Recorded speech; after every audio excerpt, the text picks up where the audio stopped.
وأصحابه أجمعين وبعد আলহামদুলিল্লাহ والصلاة والسلام على رسول الله وبعد সম্মানিত উপস্থিতি আজকে আমরা যারা রোড টু সাকসেস এই প্রোগ্রামের সাথে যারা আছেন সবাইকে সাদর শুভেচ্ছা জানিয়ে আজকে অনুষ্ঠান শুরু করছি। আজকে আমাদের বিষয় হচ্ছে সুন্নাহ ও হাদিসের মর্যাদা, এটাই সম্ভবত বিষয়টা, এটা নিয়ে আমরা আলোচনা করব। এই বিষয়ে আলহামদুলিল্লাহ প্রচুর লেখা হয়েছে, কিন্তু পড়া হয়তো হয় না। আমি এই জন্য বলছি এটা পড়া খুব বেশি জরুরি।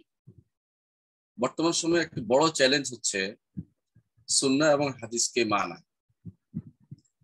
সুন্নাহ এবং হাদিসকে মানা বর্তমান সময়ে একটা বড় চ্যালেঞ্জ।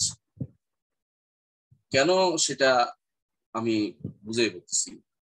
কোরআনে কারীম এর ব্যাপারে বেশিরভাগ মানুষের মধ্যে না মানা দেখাতে পারে না। তারা সাধারণত মানার কথাই বলে, না মানলে কাফের হয়ে যারা বুঝতে পারে না তারা যে আমাকে প্রথমবারেই তাহলে আমাকে কাফের বলবে। এই জন্য তারা অনেক ঘুরিয়ে পেঁচিয়ে রাসূলুল্লাহ সাল্লাল্লাহু আলাইহি ওয়াসাল্লামের সুন্নাহর উপরে যত আক্রমণটা নিয়ে আসে। তো এই জন্য দেখবেন ইসলামের প্রথম যে হামলাটা হয়েছে, আক্রমণটা হয়েছে, সেটা সুন্নাহ নিয়ে হয়েছে। যে এটা থেকে যদি উম্মতকে আলাদা করা যায় রাসূলুল্লাহ সাল্লাল্লাহু আলাইহি ওয়াসাল্লাম আদর্শ থেকে, সুন্নাহ থেকে, তাহলে মুসলিমদেরকে যে কোনো সময় যে কোনো জায়গায় নিয়ে যাবে। উম্মতে মুসলিমার দুইটি মূল উৎস, একটি হচ্ছে কোরআন, একটি হচ্ছে সুন্নাহ। কোরআন এবং সুন্নাহ দুইটাই ওয়াহী। একটি ছাড়া আরেকটিকে পরিপূর্ণভাবে আমল করা কোনোভাবেই যায় না। কোরআন বাদে যেমন আপনার জীবন অচল, তেমনি হাদিস ছাড়া আপনি কোরআন উপর আমল করতে পারবেন না, কোনোদিনই পারবেন।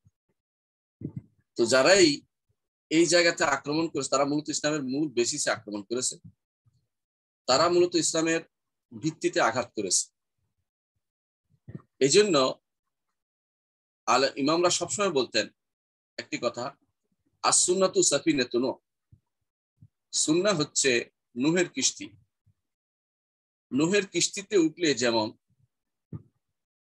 তখনকার সময় প্লাবন থেকে, জলোচ্ছ্বাস থেকে, ডুবে যাওয়া থেকে বেঁচে যায়, যেই ব্যক্তি রাসূলুল্লাহ সাল্লাল্লাহু আলাইহি ওয়াসাল্লামের সুন্নাতে নিয়ে নিজের জীবন গঠন করবে সেই ব্যক্তি বেঁচে যাবে। এর বাইরে যে কেউ, কোনো ব্যক্তি সুন্নাহ থেকে পিছপা হয়েছে অথবা সুন্নাহ আমল করা থেকে তার বিরাগ হয়েছে অথবা কোনোভাবে সেখানে তার আগ্রহ নেই এমন দেখা গেছে, সে পথভ্রষ্ট হবেই হবে। সে যত বড় পণ্ডিত হোক না কেন, কোনো লাভ নাই তার। সুন্নাহর প্রতি বিরাগ হয়ে কেউ কোনোদিন আলেমও হয়, ইমাম তো দূরের কথা, আলেমও হয়নি, ইমাম তো দূরের কথা। এই জন্য এই যে আমাদের বড় বড় ইমামরা আছে, তারা কিন্তু সুন্নাহকে কখনো বাদ দেয়নি। ইমাম আবু হানিফা, মালিক, শাফি, আহমদ, কেউ সুন্নাহকে কখনো বাদ দেয়নি। হ্যাঁ, কখনো কখনো তাদের কাছে সুন্নাহ গ্রহণের ক্ষেত্রে তাদের কাছে কিছু শক্ত নিয়ম ছিল, যে এই নিয়মে আসতে হবে, এই নিয়মে আসতে হবে, এটা তারা বলেছে। কিন্তু তারা কেন বলেছে সেটা সুন্নাহ গ্রহণের জন্য নয়, বরং সেটাকে বিশুদ্ধ আকারে আসছে কিনা সেটা পরীক্ষা করার জন্য। তাহলে বোঝা গেল যে যতক্ষণ পর্যন্ত কেউ সুন্নাহ ব্যাপারে গ্রহণ করার ব্যাপারে ডিটারমাইন না হবে যে আমি কখনো এটা বাদ দেবো না, তখন কিন্তু তিনি জ্ঞানী বিবেচিত হবেন না, তিনি আলেম বিবেচিত হবেন না, তিনি ইমাম বিবেচিত হবেন না। এই জন্য সুন্নাহ যদি কোনো কারো ঘাটতি থাকে, তখন সে এবারে অন্যেরা বলে যে তার মধ্যে আকীদার সমস্যা, তার মধ্যে মানহাজের সমস্যা, তার মধ্যে এগুলো বলতে থাকে, কারণ ওই যে সুন্নাহর কারণে হয়ে থাকে। কোরআন হাম্মাল, কোরআনে কারীম বহু অর্থ বহন করে। কোরআনে কারীম বহু অর্থ বহন করে, যে যেদিকে টানে সেদিকে টানতে পারে। মাত্তাস যেটাকে মনে হয় আরবিতে বলে, টানার মতো সুযোগ সেখানে রয়েছে, ব্যাখ্যা করার সুযোগ রয়েছে বিভিন্ন ভাবে। কাদিয়ানি তার কাদিয়ানিত্বের ব্যাপারে কোরআন থেকে দলিল দেয়, ভিন্ন অর্থ করে, কিন্তু হাদিস থেকে সে দলিল দিতে পারে না, কারণ হাদিস সেখানে জায়গা মতো ব্যাখ্যা করে সঠিকটা বুঝিয়ে দিয়েছে। এই জন্য কোরআন বিভিন্ন হাম্মাল হওয়ার কারণে যখন ইবনে আব্বাস রাদিয়াল্লাহু আনহু খারেজিদের সাথে তিনি যখন মোনাজারা করতে যাচ্ছেন, অর্থাৎ তিনি তাদের সাথে আলোচনা করতে যাবেন কেন তারা আলাদা হয়ে গেল, কেন তারা মুসলিমকে আক্রমণ করতেছে, তখন আলী রাদিয়াল্লাহু আনহু তাকে নসিহত করলেন যে তুমি এমন এক কওমের কাছে যাচ্ছ যারা কোরআন পড়ে, সারাদিন কোরআন পড়ছে, কিন্তু কোরআন তাদের কণ্ঠনালীর ভিতরে প্রবেশ করছে না, মুখে থেকে যাচ্ছে, কারণ তার ব্রেনে উঠতেছে না, উপরে উঠতেছে না, কলবে ঢুকতেছে না, ব্রেনে উঠতেছে না, মানে আকলে ঢুকতেছে না। এই জাতির সাথে তুমি কোরআন দিয়ে কোনোদিন ঝগড়া করে পারবা না। তুমি তাদের সাথে যখন কথা বলবা তখন সুন্নাহকে সাথে রাখবা, হাদিসকে সাথে রাখবা। হাদিস দিয়ে তোমাকে কথা বলতে হবে, তাহলে তারা বুঝবে না। রাসূলুল্লাহ সাল্লাল্লাহু আলাইহি ওয়াসাল্লাম আদর্শ জীবনী থেকে তাদের থেকে তোমাদের কথা বলতে হবে, তুমি তারা বুঝবে না। তিনি বলছেন আল্লাহ তাআলা আমাকে যে বিবেক দিয়েছে এবং যেটা সেটা দিয়েছে আলোচনা করবো, সেটা দিয়ে ইনশাআল্লাহ আমি সুন্নাহ দিয়ে আলোচনা। তিনি সেখানে গেলেন এবং ঠিক একই কাজ করলেন। তিনি যখন তারা কোরআন দিয়ে দলিল দিচ্ছিল যে আমাদের গনিমত দিতে হবে, তখন তিনি বললেন যে এই তোমাদের মধ্যে কে আছে আয়েশা রাদিয়াল্লাহু আনহাকে গনিমত হিসেবে নিবে? বলে না, আমরা কেউ নিব না। বলে তো তোমরা বুঝতে পারছো যে মুসলিম মারামারি হলে গনিমত হয় না। তিনি বুঝিয়ে দিলেন রাসূলুল্লাহ সাল্লাল্লাহু আলাইহি ওয়াসাল্লাম এভাবে জীবনে এটা করেছেন, দেখাই দিলেন রাসূলের সিরাত থেকে, সুন্নাত থেকে। তখন তারা অধিকাংশ ফিরে আসছে, আবার আলী রাদিয়াল্লাহু আনহুর কাছে চলে আসছে, তার ইয়াতে যোগ দিয়েছিল মুসলিমদের কমিউনিটিতে। এ দ্বারা বোঝা গেল যে ততক্ষণ পর্যন্ত একজন মানুষ সুন্নাহর উপর থাকবে, সুন্নাহকে ভালোবাসবে, হাদিস বা সুন্নাহকে তারা জীবনের মূল উদ্দেশ্য বানাবে, ততক্ষণ পর্যন্ত একজন মানুষ পথভ্রষ্ট থেকে বেঁচে যাবে। যখনই এর বাইরে চলবে তখনই পথভ্রষ্টতা তাকে তার উপর দানা বাঁধবে এবং কোনোদিন আর সঠিক পথে ফিরে আসতে পারবে না। আবার যদি সুন্নাহর মধ্যে ফিরে আসে তখন পাবে। বর্তমানে বিভিন্ন ভাবে এই সুন্নাহর উপর আক্রমণ হচ্ছে। কেউ সরাসরি অস্বীকার করতেছে সুন্নাহ মানবে না, কেউ বলে যে আমি শুধু মুতাওয়াতির মানি, আহাদ মানি না। একজন ইউটিউবার আমার সাথে প্রায় 45 মিনিট নিয়ে ঝগড়া করছে যে সে মুতাওয়াতির মানবে, আহাদ মানবে না। আমি তাকে বললাম যে মুতাওয়াতির আহাদের ভাগটা তো আমরা করেছি।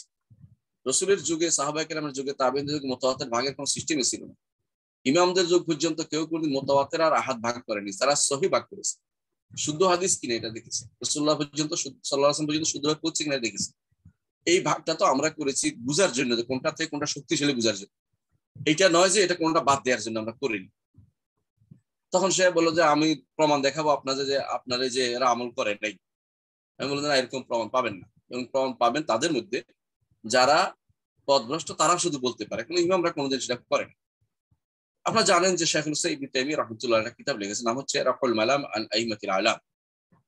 রাফউল মালাম আনিল আইমাতিল আলাম এর অর্থ হচ্ছে যে জগৎ বিখ্যাত যে সমস্ত ইমাম আছে, এই ইমামগুলোর উপরে যে সমস্ত দোষ দেয়া হয় যে তারা হাদিসের উপর আমল করেনি, সেগুলি তিনি খণ্ডন করেছেন যে না, তারা হাদিসের উপর আমল করেছে, তবে যে হাদিস তাদের কাছে পৌঁছেনি, অথবা যে হাদিসের ব্যাখ্যা তাদেরকে স্পষ্ট হয়নি, অথবা যে হাদিস পৌঁছছে কিন্তু দুর্বল অবস্থায় পৌঁছছে, অথবা এই হাদিস পৌঁছছে তবে তিনি এটা থেকে মাসআলা বের করতে পারেননি, তারা শুধুমাত্র এগুলোকে আমল করেন। ইচ্ছাকৃত কেউ রাসূলুল্লাহ সাল্লাল্লাহু আলাইহি ওয়াসাল্লাম কোনো হাদিসের উপরে আমল ত্যাগ করলে তিনি মুসলিমই থাকবেন না, আলেম তো দূরের কথা, আর ইমাম হওয়া তো সুদূর পরাহত, কোনো সম্ভাবনা সেটা সুযোগই নেই।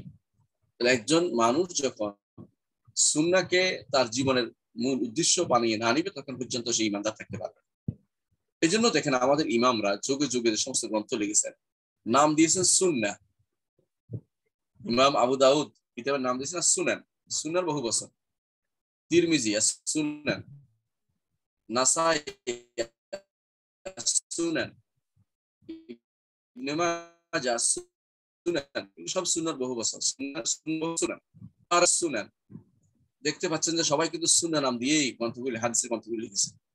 এর বাইরে সরাসরি সুন্নাহ নামে 1 ডজন মানুষ কিতাব লিখেছে।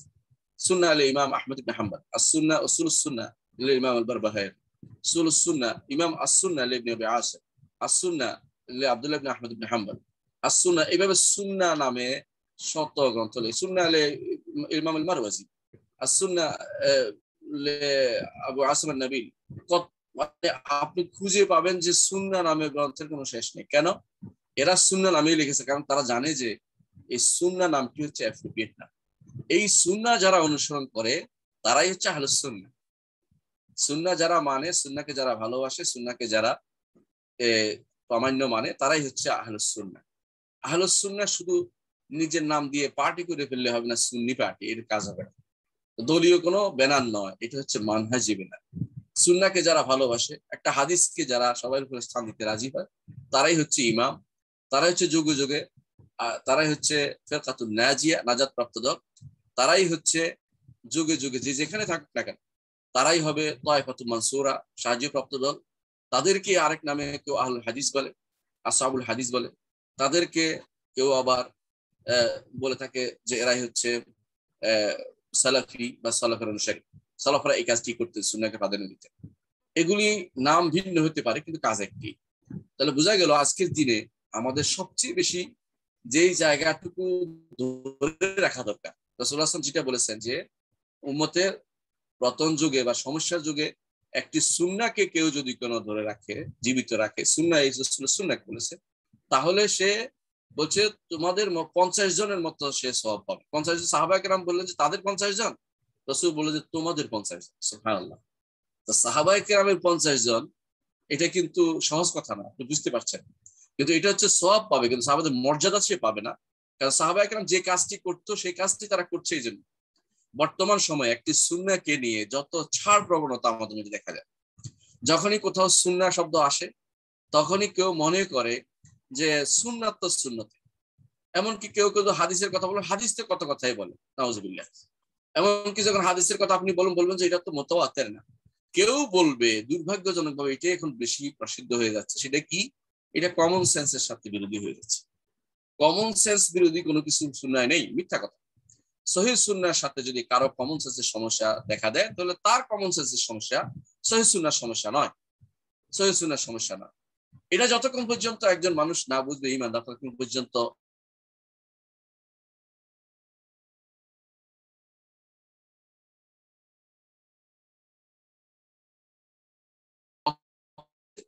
লা ইউমিনু আহাদুকুম হাত্তা ইয়াকুনু হাওয়াহু তাবআন লিমা জিতু বিহি। কেউ দুর্বল বললো, ইমাম ইমাম ইমাম নাওয়াবী বলছেন যে এটা হাসান। সেটা কি, যতক্ষণ ঈমানদার হতে পারবে না তখন তার প্রবৃত্তি আল্লাহ রসুল যা নিয়ে এসেছেন তার অনুগামী না হবে। প্রবৃত্তি, আপনার মন যেটা চায়, আপনার ব্রেন এটা চায়, আপনার কমন সেন্স এটা চাচ্ছে, কমন সেন্সটাকে বাদ দেন, আপনি এখন সুন্নাহ চলে আসেন, রাসূলের সুন্নাহর উপর আমল করেন। রাসূলুল্লাহ সাল্লাল্লাহু আলাইহি ওয়াসাল্লাম একজনকে বলেছেন যে তোমার, বলছে আমার ভাইয়ের পেট খারাপ, বলে তাকে মধু খাইয়ে দাও। মধু খাওয়ানোর পরে আবার আসে বলে আরো পেট খারাপ হয়েছে, বলে আবার মধু খাইয়ে দাও, আবার মধু খাইয়ে দাও। রাসূলুল্লাহ সাল্লাল্লাহু আলাইহি ওয়াসাল্লাম এসে বললেন যে সাদাকা রব্বি, আমার রব সত্য বলেছেন। ওয়া কাযাবা বাতনু আখিকা, তোমার ভাইয়ের পেট মিথ্যা। অর্থাৎ তোমার ভাইয়ের পেটের কাজ করতেছে না, এটার অর্থ এই নয় যে আমি আমার সুন্নাহকে ভুল ধরতে হবে। তোমার ভাইয়ের পেটের মধ্যে অন্য সমস্যা আছে, কিন্তু সেটা কোরআন বলছে, হাদিস বলছে যে শেফা রয়েছে মধুর ভিতরে, মধুর ভিতরে শেফা আছে, বিশ্বাস করতে হবে। এরকম সুন্নাহকে প্রাধান্য দিয়ে সাহাবায়ে কেরাম প্রত্যেকটি কাজ করতেন। আমরা সব আলোচনা করতে পারবো না, বিষয়গুলো আমি বিস্তারিত লিখেছি আলহামদুলিল্লাহ। আমাদের গ্রন্থ সহিহ হাদিস বিশ্বকোষ প্রথম খণ্ডে আপনারা পাবেন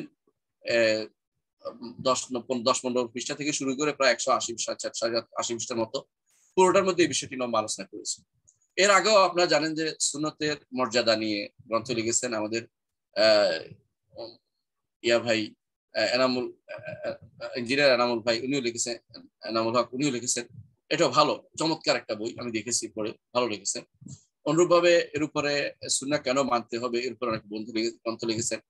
আমরা কেন সুন্নাহ মানতে বাধ্য, আমাদের অনেক স্নেহমান ছোট ভাইরা ওরাও লিখেছে, ভাতিজারাও লিখেছে আলহামদুলিল্লাহ। এখন এই বিষয়টি কিন্তু অনেক লেখা হয়েছে, কিন্তু পড়া হয় না। কারণ হচ্ছে আমরা বেশি অনেক সময় শুনতে বেশি অভ্যস্ত, অথবা দেখতে অভ্যস্ত, পড়তে অভ্যস্ত না। আমাদের সামনে হঠাৎ করে হয়তো ফেসবুকে কেউ একটা স্ট্যাটাস দিল সুন্নাহ বিরোধী, আমার অন্তরে এটা গেঁথে গেল, এটাকে আমরা দূর করতে পারিনি। এই জন্য অনেক সময় সমস্যা হয়ে যায় যে আমরা ভালো কিছু না নেওয়ার চেয়েও খারাপটা একটু বেশি প্রচার পায়, খারাপটা দেখলেই অনেকেই নেয়ার জন্য ব্যস্ত হয়ে পড়ে, কিন্তু ভালোটা দিকে খুব একটা তাকায় না। খারাপটা সন্দেহ একবার ঢুকলে বের করা কঠিন হয়ে পড়ে। এই জন্য ইবনে তাইমিয়া রাহমাতুল্লাহ আলাইহির সাথে যখন দেখা হয়েছিল ইমাম ইবনে কাইয়িমের, তখন ইমাম ইবনে কাইয়িম রাহমাতুল্লাহ আলাইহি তাকে প্রথম শুধু প্রশ্ন সন্দেহ উঠে ধরতেছে। তখন ইবনে তাইমিয়া রাহমাতুল্লাহ একজন যোগ্য ব্যক্তি ছিলেন, তিনি যোগ্য উস্তাদ ছিলেন। তিনি বুঝলেন যে ছাত্রের অন্তরের ভিতরে শুধু সন্দেহ ঢুকে গেছে, এখন এটাকে কেমনে বের করতে হবে। তখন তিনি তারা বললেন যে তুমি তোমার অন্তরকে স্পঞ্জা করিও না। স্পঞ্জা বুঝেন? স্পঞ্জ, এটাকে টানে, পানি টানে, পানি চুষে, সেরকম স্পঞ্জা করিও না। তুমি তোমার অন্তরকে, তোমার অন্তরকে আয়নার মতো করো। কারণ স্পঞ্জা করলে ময়লা টানতে থাকবে, সে পায়খানাও টানবে, পেশাবও টানবে, পানিও টানবে, সব একসাথে টানবে স্পঞ্জ করলে। আর যে আয়না হয়, আয়নার মধ্যে অন্য কিছু থাকলে কিন্তু আর চেহারা দেখা যায়, বাধ্য হয়ে সেটাকে পরিষ্কার পরিচ্ছন্ন করতে হয়। সেজন্য একজন গবেষকের কাজ হবে, একজন একজন হকপন্থী, হক তালাশের লোকের কাজ হবে আয়নার মতো করবে, যে আমি প্রথম আয়নার মতো করলাম কি, কোরআন এবং সুন্নাহকে সবার উপরে স্থান দেব। এই মানহাজের বিপরীতে আমি কোনোদিন চলবো না। কোরআন এবং সহিহ সুন্নাহ আসছে, আলহামদুলিল্লাহ, এটাকেই নেব, এটা নেবই, এই দুটার ব্যাপারে আমি কোনো কম্প্রোমাইজ করব না। এরপরে আমি এটার উপরে যত কিছু ডালি, দেখবেন যে সব আয়নার মতো পরিষ্কার। যেখানে আয়নার দেখতে অসুবিধা, সেটা আমি সুন্দর করে আয়না পরিষ্কার করার যে মেশিন আছে ওইটা দিয়ে পরিষ্কার করে ফেলি, কিন্তু আমি এখানে আয়না অপরিচ্ছন্ন রাখবো না। অন্তরটাকে আয়নার মতো করতে হবে। সুন্নাহর ব্যাপারে আমরা আজকে যে আলোচনাগুলো করব, এগুলো একটু মন থেকে বুঝে নিলে ইনশাআল্লাহ সহজ হয়ে যাবে। প্রথমেই আমি বলতে চাই সুন্নাহ এবং হাদিসের মধ্যে কি পার্থক্য। সুন্নাহ এবং হাদিস কি? আগে সুন্নাহর কথাটি বলি। সুন্নাহ অর্থ অনুসৃত পথ, ভালো পথ, মন্দ পথ দুটোই হতে পারে। দলিল হচ্ছে কোরআনে কারীমে আল্লাহ তাআলা বলেছেন যে যেটা অনুসৃত পথের অর্থে সুন্নাতুল্লাহ ইল্লাতী খালাত মিন ক্বাবলু ওয়ালান তাজিদ লিসুন্নাতিল্লাহি তাবদীলা। আল্লাহর সুন্নাত, আল্লাহর রীতি, এটা পদ্ধতি, এটাকে আল্লাহ তিনি পরিবর্তন করেন না। কি রকম সুন্নাত? আল্লাহর রীতি হচ্ছে পূর্ব দিকে সূর্য ওঠা, পশ্চিম দিকে ডুবা। আল্লাহর রীতি হচ্ছে চাঁদ রাতের পরে দিন আসা। আল্লাহর এই নীতিটাকে তিনি পরিবর্তন করেন না, আল্লাহ তাআলা এইভাবে চালাচ্ছেন। আল্লাহ একটা নীতি, কখনো যদি তিনি ইচ্ছা করেন সেটাকে তিনি পরিবর্তন করবেন, এই নীতি তিনি চালিয়ে যাচ্ছেন। এটা সুন্নাহ অর্থের এই রীতি নীতি, কোন পদ্ধতি, অনুসৃত পন্থা। আচ্ছা, এবং হাদিসে আছে রাসূলুল্লাহ সাল্লাল্লাহু আলাইহি ওয়াসাল্লাম বলেছেন যে মান সান্না ফিল ইসলামি সুন্নাতান হাসানাতান ফালাহু আজরুহা ওয়া আজরু মান আমিলা বিহা ইলা ইয়াউমিল কিয়ামা ওয়া মান সান্না সুন্নাতান সাইয়্যাতান ফালাহু ওয়িজরুহা ওয়া ওয়িজরু মান আমিলা বিহা ইলা ইয়াউমিল কিয়ামা। যে ব্যক্তি ইসলামে কোনো ভালো সুন্নাত প্রবর্তন করবে, কিরকম প্রবর্তন, অর্থাৎ এটা অপ্রচলিত ছিল, প্রচলন করেছে, নিজের পক্ষ থেকে সুন্নাহ বানিয়ে দেয় না, বেদাত বানানোর দলিল না। এটা হচ্ছে যেটা সুন্নাহ হিসেবে ছিল ভালো জিনিস, এটাকে কেউ আবার চালু করে দিস। যত মানুষ এই সুন্নাহকে যথাযথভাবে আমল করবে, চলবে, ততদিন পর্যন্ত তার আমল নামায় এই সব লেখা হয়ে যায়। এই জন্য এই যে আপনি ইলমি জিনিসটা, যোগ্যতা আপনি শিখিয়ে দিচ্ছেন, আপনি মরে গেলেও আপনার দ্বিতীয় জীবন শুরু হয়ে যাবে। যত মানুষ এই ইলম শিখবে, আপনার কবরে বসে আপনি জীবিত হিসেবে সেটা সব পেতে থাকবেন। এর চেয়ে উন্নত মর্যাদাবান কিছু আর কিছু পৃথিবীতে হতে পারে। অর্থাৎ আপনার যেন দ্বিতীয় জীবন শুরু হয়ে গেছে। দুনিয়ার জীবন মরে গেলে কি হবে? আরেকটা জীবন শুরু হয়ে যায় ইলমের কারণে। এই জন্য এটা সুন্নাতুল হাসান। সুন্নাতুল সাইয়্যা, আপনি একটা টেলিভিশন রেখে গেছেন, যতদিন আপনার সন্তান এটাতে হারাম দেখবে ততদিন আপনি গুনাহগার হবেন। এর অর্থ হচ্ছে আপনি সুন্নাহ সাইয়্যা রেখে গেছেন, অর্থাৎ অনুসৃত খারাপ নীতি। এই সুন্নাহ অর্থ অনুসৃত নীতি। শরীয়তের পরিভাষায় সহজ। রাসূলুল্লাহ সাল্লাল্লাহু আলাইহি ওয়াসাল্লামের কথা, কাজ, অনুমোদন, শারীরিক বৈশিষ্ট্য এবং চারিত্রিক বৈশিষ্ট্য এবং জীবন বৃত্তান্ত যা আমাদের কাছে বিশুদ্ধভাবে এসেছে বা আমাদের কাছে এসে পৌঁছে, এগুলোকে সুন্নাহ বলা হয়। সেটা শুদ্ধ হয় সুন্নাহ, সহিহ সুন্নাহ, শুদ্ধ না হলে অগ্রহণযোগ্য সুন্নাহ। কিন্তু রাসূলুল্লাহ সাল্লাল্লাহু আলাইহি ওয়াসাল্লাম থেকে যা আসছে সেটাই সুন্নাহ। অনুরূপভাবে যেগুলোতে সাহাবায়ে কেরাম আমল করে গেছে একজোট হয়ে, সেগুলো সুন্নাহ। এবং অনুরূপভাবে যেগুলোতে সাহাবায়ে কেরাম আমল করে গেছে তাদের বিরোধী পাওয়া যায়নি, সেগুলো সুন্নাহ। অথবা যেগুলোতে সাহাবায়ে কেরাম আমল করে গেছে, বিভিন্ন ভাবে আমল করছে, সেগুলো সুন্নাহ, কিন্তু রাসূল হাদিস বিরোধী হয় নাই, সেগুলো সুন্নাহ। তাহলে আমরা দেখতে পাচ্ছি সুন্নাহ একটা ব্যাপক শব্দ। সুন্নাহ একটি ব্যাপক শব্দ, এবং এই জন্য আমাদের নাম আহলুস সুন্নাহ হওয়াটা বেশি অ্যাপ্রোপ্রিয়েট। কারণ ব্যাপক এই নীতির অনুসারে আমাদেরকে, সেই নীতিতে আমাদেরকে সালাফি বা সালাফ নীতিতে অনুসারী, সালাফের নীতি অনুসারী আমাদেরকে বলা হয়। এই ব্যাপারে কোনো রকমের মানে এই ব্যাপারে কোনো দ্বিমত নাই যে অবশ্যই আমাদেরকে এই নীতি অনুসারে চলতে হবে। রাসূলুল্লাহ সাল্লাল্লাহু আলাইহি ওয়াসাল্লাম, সাহাবায়ে কেরামের সমষ্টিগত নীতি, সাহাবায়ে কেরামের একক নীতি, এগুলি কোনোটাই আমাদের জন্য মানে কোন অংশটাকে আমরা আমাদের মানে গৌণ মনে করতে, মুখ্য নয়, গৌণ মনে করতে পারি না, মুখ্য মনে করতে হবে প্রত্যেকটাতে। এই নীতিতে যারা চলে তারা হচ্ছে আহলুস সুন্নাহ বা সুন্নাহর অনুসারী, সুন্নাহ অনুসারী। হাদিস কাকে বলে? হাদিস কাকে বলে? হাদিস কি একই জিনিস? মুহাদ্দিসিনরা সাধারণত রাসূলুল্লাহ সাল্লাল্লাহু আলাইহি ওয়াসাল্লামের কথা, কাজ, আচরণ, শারীরিক বৈশিষ্ট্য, চারিত্রিক বৈশিষ্ট্য এবং জীবনচরিত এবং রাসূলুল্লাহ সাল্লাল্লাহু আলাইহি ওয়াসাল্লামের তার বিভিন্ন চারিত্রিক বিভিন্ন অংশ বা তিনি যেটা পছন্দ করতেন কোথাও দেখা গেছে অথবা তার জীবনের বিভিন্ন অংশের বিভিন্ন কর্মকাণ্ড যাই হোক সেটাকেই তারা হাদিস বলতেন। এটা হচ্ছে মুহাদ্দিসদের হাদিসের ব্যাখ্যা। দেখা গেছে মুহাদ্দিসদের বাদেও উসুলির হাদিসের একটা ব্যাখ্যা দিয়েছে, আবার অন্যরাও ব্যাখ্যা দিয়েছে, সেই হিসেবে তারা ভিন্ন ভিন্ন মত দিয়েছে। কিন্তু মুহাদ্দিসদের নিকট হাদিস এবং সুন্নাহ একই জিনিস, মুহাদ্দিসরা এই জন্য একই অর্থে ব্যবহার করে। এই জন্য দেখবেন আপনার হাদিসের কিতাব বলে, যেগুলি হাদিসের কিতাব বলি, কুতুবুল হাদিস বলি, কোনগুলিকে বুখারী, মুসলিম, আবু দাউদ, নাসাই, তিরমিজি, এগুলি হাদিসের কিতাব বলে। এগুলি হাদিসের কিতাব। রাসূলুল্লাহ সাল্লাল্লাহু আলাইহি ওয়াসাল্লাম এই জন্য বলছেন, নাদ্দারাল্লাহু ইমরান সামআ মিন্নি মাকালাতি, আল্লাহ তাআলা ওই ব্যক্তির মুখকে সুপ্রজ্জ্বল করে দেন যে ব্যক্তি আমার থেকে কোনো কথা শুনেছে। সামিআ মিন্নি হাদিসান, যে ব্যক্তি আমার থেকে হাদিস শুনেছে। হাদিসের প্রতি গুরুত্ব দিয়েছে রাসূল। অর্থাৎ এর অর্থ নয় যে শুধু সুন্নাহকে মানতে বলেছে, বরং হাদিসকে শুনে মুখস্থ করে পৌঁছায় দিতে বলেছে। এবং হাদিস যদি কোনো কেউ পৌঁছায় দেয় তাকে তার মুখ সুপ্রজ্জ্বল করে বলেছে। দেখা গেছে রাসূলুল্লাহ সাল্লাল্লাহু আলাইহি ওয়াসাল্লাম তিনি তার সুন্নাতের অর্থ যেমন হাদিসের অর্থ সুন্নাহ, তার হাদিস থেকে আমরা প্রমাণ পাই। এবং সাহাবায়ে কেরাম একটা একটি সম্পর্ক হিসেবে ব্যবহার করতেন। এটা পরবর্তীতে এসে কেউ কেউ ভিন্ন অবস্থানে এসছে, কাউকে বলেছে, এটা আমরা অস্বীকার করছি না। দুটোর মধ্যে কি পার্থক্য আছে কিনা এ নিয়ে আমরা এখন আলোচনা করতে পারি। কিন্তু রাসূলুল্লাহ সাল্লাল্লাহু আলাইহি ওয়াসাল্লামের যুগ, সাহাবায়ে কেরামের যুগ, তারা কিন্তু সুন্নাহ হাদিসের মধ্যে কোনো পার্থক্য করতেন না। তারা এটাই বুঝতেন, তাবেঈনদের যুগের প্রথম অংশ পর্যন্ত তারা কখনো হাদিস সুন্নাহর মধ্যে কোনো পার্থক্য করেছেন প্রমাণ পাওয়া যায় না, কোনো প্রমাণ পাওয়া যায়। পরবর্তী যুগে এসে পরবর্তীতে এসে তারা চিন্তা করেছেন যে হাদিস তো বেশিরভাগ সময় হাদিস যেটা আমভাবে কথা, হাদিস শব্দ একটা কথা, সুতরাং যেগুলো কথা কেন্দ্রিক সেগুলো আমল কেন্দ্রিক, এগুলিকে তারা সুন্নাহ বলেছে। কেউ কেউ যেগুলো কথা কেন্দ্রিক এগুলোকে হাদিস বলেছে। কিন্তু এগুলো পরবর্তীদের ব্যাখ্যা বা ভিন্ন হতে পারে, এই ব্যাপারে কেউ অনেকেই কথা বলেছে, দুইটা একই বলেছে। পরবর্তী তখন এটা ভিন্ন মত আসে, তাদের মধ্যে কেউ কেউ এই শব্দ ব্যবহার করেছে। কি জন্য বলেছে? যে যাকে দেখা গেছে তিনি হাদিসও জানেন, ফিকহও জানেন, আমলও জানেন, ইস্তেমবাত জানেন, তাকে তারা বলতেন যে ইমামুন ফিল হাদিস ওয়া ইমামুন ফিস সুন্নাহ।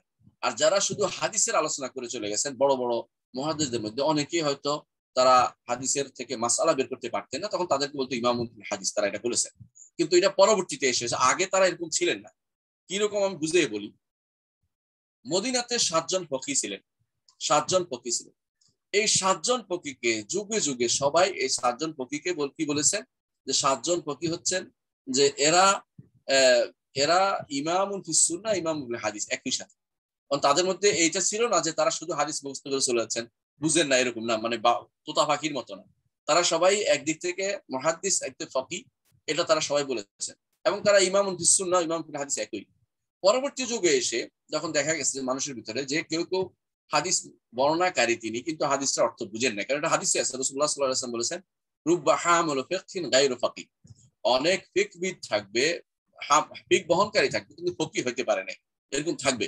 তখন মুহাদ্দিস বলা হতো তাদেরকে ফকিহ বা সাহেবুস সুন্নাহ বলা হতো না। এটা পরবর্তী এই পরিভাষা তৈরি হয়েছে, কিন্তু এটার অর্থ এইটা নয় যে কেউ দুইটা হতে পারবে না বা একটার সাথে একটা কন্ট্রাডিক্টরি, এরকম না। এটা যেটা পরবর্তীরা বানিয়ে নিয়েছে। আমল যদি আপনি না করেন কোন হাদিসের উপরে, আপনার দোষ। তাই বলে যে আমল করে তাকে শুধু সাহেব হাদিস বলবেন না। যারা হাদিসের উপর আমল করে তারা সমস্ত হাদিসের উপর আমল করতে চেষ্টা করে। আর কেউ যদি কোনো বিশেষভাবে কোনো হাদিসের উপর আমল করে, তিনি বলবেন যে আমি তো সব আমল করি না, কিছু আমল করি, তার আমলের কমতি, আমলের পূর্ণতা পায়নি। তার যিনি সবগুলোর উপর আমল করেন তিনি তার আমলের পূর্ণতা পেয়েছে, তার সৌভাগ্য। আপনি সেটাকে এইভাবে দেখবেন না যে আমি যেটাতে আমল করি এই জন্য আমি সাহাবে সুন্নাহ অনুসরণ করবো, যেটা হাদিসে আমল করি না ওগুলি হাদিস না। এটা আপনার দুর্ভাগ্য, আপনার দুর্বলতা যে আপনি এখন পর্যন্ত সুন্নাতে পরিপূর্ণ হাদিসের উপর আমলকারী হননি। আপনি যেটা আমল করছেন এটাকে আপনি সুন্নাহ নাম দিচ্ছেন, যেটা আমল করেন না এটাকে আপনি হাদিস নাম দিচ্ছেন না। ওইটার উপর আমল মানুষের করে, আপনি করতে পারেননি, তাহলে আপনি ওইটাকে হাদিস বলতে পারেন না, ওইটাও সুন্নাহ। ওইটা আপনার কাছে এখনো হাদিস রয়ে গেছে, আপনার কথা মনে করতেছেন না। সবার কাছে প্রত্যেকটি হাদিসেই সুন্নাহ, প্রত্যেকটি সুন্নাহই হাদিস, কোনো পার্থক্য নেই। এই দুইটার মধ্যে পার্থক্য যারা করে, না জেনে করে, তিনি আমল না করতে পারলে তিনি তার দোষ। হ্যাঁ, তিনি এমন কি রাসূলুল্লাহ সাল্লাল্লাহু আলাইহি ওয়াসাল্লাম যেগুলো তার জন্য একান্ত বিশেষভাবে ছিল সেগুলিও তো সুন্নাহ, সেগুলিও সুন্নাহ, রাসূল এটাই করেছেন। এবং এটা তিনি আমল করে দেখিয়েছেন। এটা অন্যের আমল করা যাবে না এটা তিনি বলে দিয়েছেন, অথবা এটা তার জন্য খাস ছিল, এটা আলাদা কথা। তাই বলে ওইটা হাদিস বলা যাবে না, ওইটা তিনি আমল করেছেন। আমলই নয় সেগুলো হাদিস, আর যেগুলো আমলি এগুলি সুন্নাহ। এই পার্থক্যটা পরবর্তীরা করেছে, এটার কোনো অস্তিত্ব আসলে কোথাও কোনোদিন ছিল না।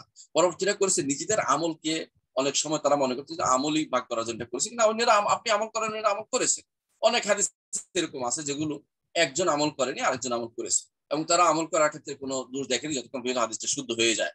এবং কোনো কিছু দেখা যায় কোনো সুন্নাহর ব্যাপারে হয়তো কোনো ইমাম বলেছেন যে এই হাদিসটি আগে আমল হয়নি, কিন্তু দেখা গেছে আসলে আমল হয়েছে, ওনার জানা ছিল না। কেউ না কেউ ওটার প্রবক্তা ছিল। কারণ রাসূলুল্লাহ সাল্লাল্লাহু আলাইহি ওয়াসাল্লাম হাদিস ত্যাগ করার মতো সাহস বা দুঃসাহস কেউ কোনোদিন দেখায়নি। তাহলে আমরা বুঝতে পারছি যে সুন্নাহ এবং হাদিসের মধ্যে মৌলিকভাবে কোনো পার্থক্য করা যাবে না, এবং কখনো ছিল না। শব্দগত পার্থক্য, এবং এটা একটা একটা একটা একটা মুতারাদিফ যেটাকে বলা হয়, অর্থাৎ একটা সমার্থকবোধক শব্দ। যারা ভিন্নভাবে পরবর্তী পার্থক্য করেছে, এটা ইসতিলাহ হাদিস বা নতুন পরিভাষা। এই পরিভাষাটা দিয়ে আগের রাসূলুল্লাহ সাল্লাল্লাহু আলাইহি ওয়াসাল্লাম হাদিসকে ভাগ করে আমল করব না, বা হাদিসের আমল করব না, সুন্নাহর আমল করব, এই জাতীয় যে ভাগাভাগি করাটা, এটা আসলে কখনো গ্রহণযোগ্য না। কারণ হাদিসও মনসুখ হয়। অনেকে বলে হাদিস তো মনসুখ হয়, সুন্নাহ মনসুখ হয় না। সুন্নাহও মনসুখ হয়। সুন্নাহ কি আমল হতে পরে আমল বাদ গেছে। যেমন যদি বেবিচার হতো, প্রথম বেবিচার হলে 1 বছর পর্যন্ত তাকে ঘরে আটকে রাখা হতো, বেবিচার করলে কেউ। পরবর্তীতে এটার জন্য বিস্তারিত হুকুম নাজিল হয়েছে, ওটা আমলটা ছেড়ে দেওয়া হয়েছে পরবর্তীতে। আগে তো আমল হয়েছে, এটা সুন্নাহই ছিল, এটা শুধু হাদিস হিসেবে ছিল। এর অর্থ হচ্ছে যে মনসুখ হইলেও একবার আমল হয়েছে। হ্যাঁ, কখনো আমল হয় নাই, এমন হতে পারে। কোরআন আয়াতও এরকম নাজিল হয়েছে। অনেক কোরআন আয়াত নাজিল হয়েছে এখানে আমল হওয়ার আগেই আল্লাহ মনসুখ করে দিয়েছে। সেটা কি কোরআন বলবেন না? সেটাও কোরআনে কারীম, অবশ্যই কোরআনে কারীম। আল্লাহ তাআলা সেটাকে মনসুখ করেছেন, হুকুম মনসুখ করেছেন, কিন্তু কেরাত এখনো পাঠ্য রয়ে গেছে, পাঠ্য হিসেবে থেকে গেছে, এরকম রয়েছে। আবার অনেকখানে কোরআনে কারীম থেকে আয়াত মনসুখ হয়ে গেছে, শব্দ হিসেবে নাই, হুকুমটা রয়ে গেছে। যেমন আশ-শাইখাতু ইযা জানায়া ফারজিমুহুমা আলবাত্তা, যে যদি জিনাকারী পুরুষ মহিলা তারা যদি কোনো বিবাহিত হয় তাহলে তাদেরকে রাজম করো, এটার হুকুম রয়ে গেছে। তো এটাকে আপনি বলতে পারেন না যে এটা কোরআন, এটা কোরআন আয়াত, নিশ্চিত হুকুম হিসেবে কোরআন অংশ হিসেবে বলতে হবে এটাকে, এবং বলতে হবে এটা সুন্নাহ মুতাওয়াতির, এটা আমল, এটা রয়ে গেছে। তো এটার বাদে আপনি যেমন বলেছি একটু আগে, যেখানে জিনা করলে 1 বছর পর্যন্ত ঘরে আটকে রাখার যে আল্লাহ তাআলা নির্দেশটা, এটা একটা আমল করা শুরু হয়ে গেছে, এবং এখনো আমল করা হয় কোনো জায়গাতে। তাহলে আপনি ওকে নো করতে পারেন না যে আমল নাই, আমল আছে। কেউ হাদিস সুন্নাহ দুটোই আমলযোগ্য। ওটা পার্থক্য করাটা বেহুদা পার্থক্য করা, এবং এটার মাধ্যমে কেউ একটা বিভ্রান্তি তৈরি করা আর কিছু করছে না। সুন্নাহ এবং হাদিসের উপর দুটো একই জিনিস, এবং এটা আমল করতে হবে। ফকিরা এসে সুন্নাহকে আবার আরো সংকীর্ণ করে দিচ্ছে। সুন্নাহ বলতে বুঝে গেছে তারা যেটা ফরজ না, কিন্তু না, কোরআন এবং সুন্নাহ ভিত্তিক, কোরআন এবং সুন্নাহ অনুসারে হাদিস দিয়েও ফরজ সাব্যস্ত হয়। আরাফার ময়দানে দাঁড়াতে হবে, এটা তো হাদিস দিয়ে সাব্যস্ত। আল হাজ্জু আরাফা, এটা তো ফরজ, এবং এটা না হলে হজই হবে না, আপনি জানেন। তাহলে এটাকে আপনি কোনভাবে নিবেন? তাহলে বোঝা গেল এই পার্থক্যটা মোটেই গ্রহণযোগ্য না যারা করছে, যে আমরা হাদিস দিয়ে কোরআন সুন্নাহ দিয়ে, হাদিস দিয়ে সুন্নাহ দিয়ে হলে, অর্থাৎ সরি হাদিস দিয়ে হলে সেটাকে সুন্নাহ বলবো, কোরআন দিয়ে হলে ফরজ।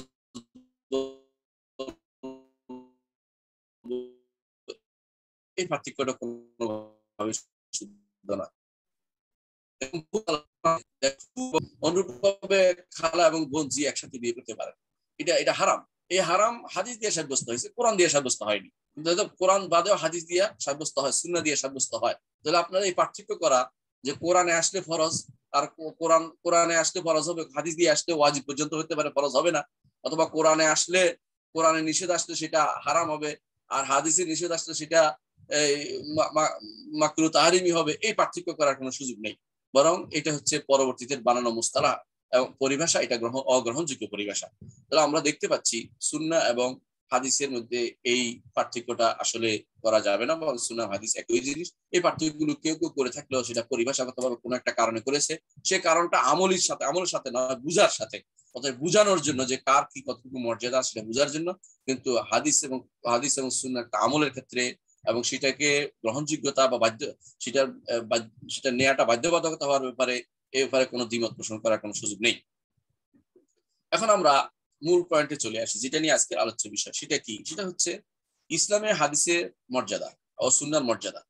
ইসলামের হাদিসের মর্যাদা প্রথম হচ্ছে যে আপনি আমি অবশ্যই হাদিস মানতে বাধ্য, সুন্নাহ মানতে বাধ্য। আমরা আগে বলি সুন্নাহ হাদিস একই, আমি এখন থেকে একটাই বলবো যে আমরা অবশ্যই হাদিস মানতে বাধ্য। কেন হাদিস মানতে বাধ্য? প্রথমে আমরা কোরআন থেকে সেটা দলিল দিচ্ছি। এক নম্বর দলিল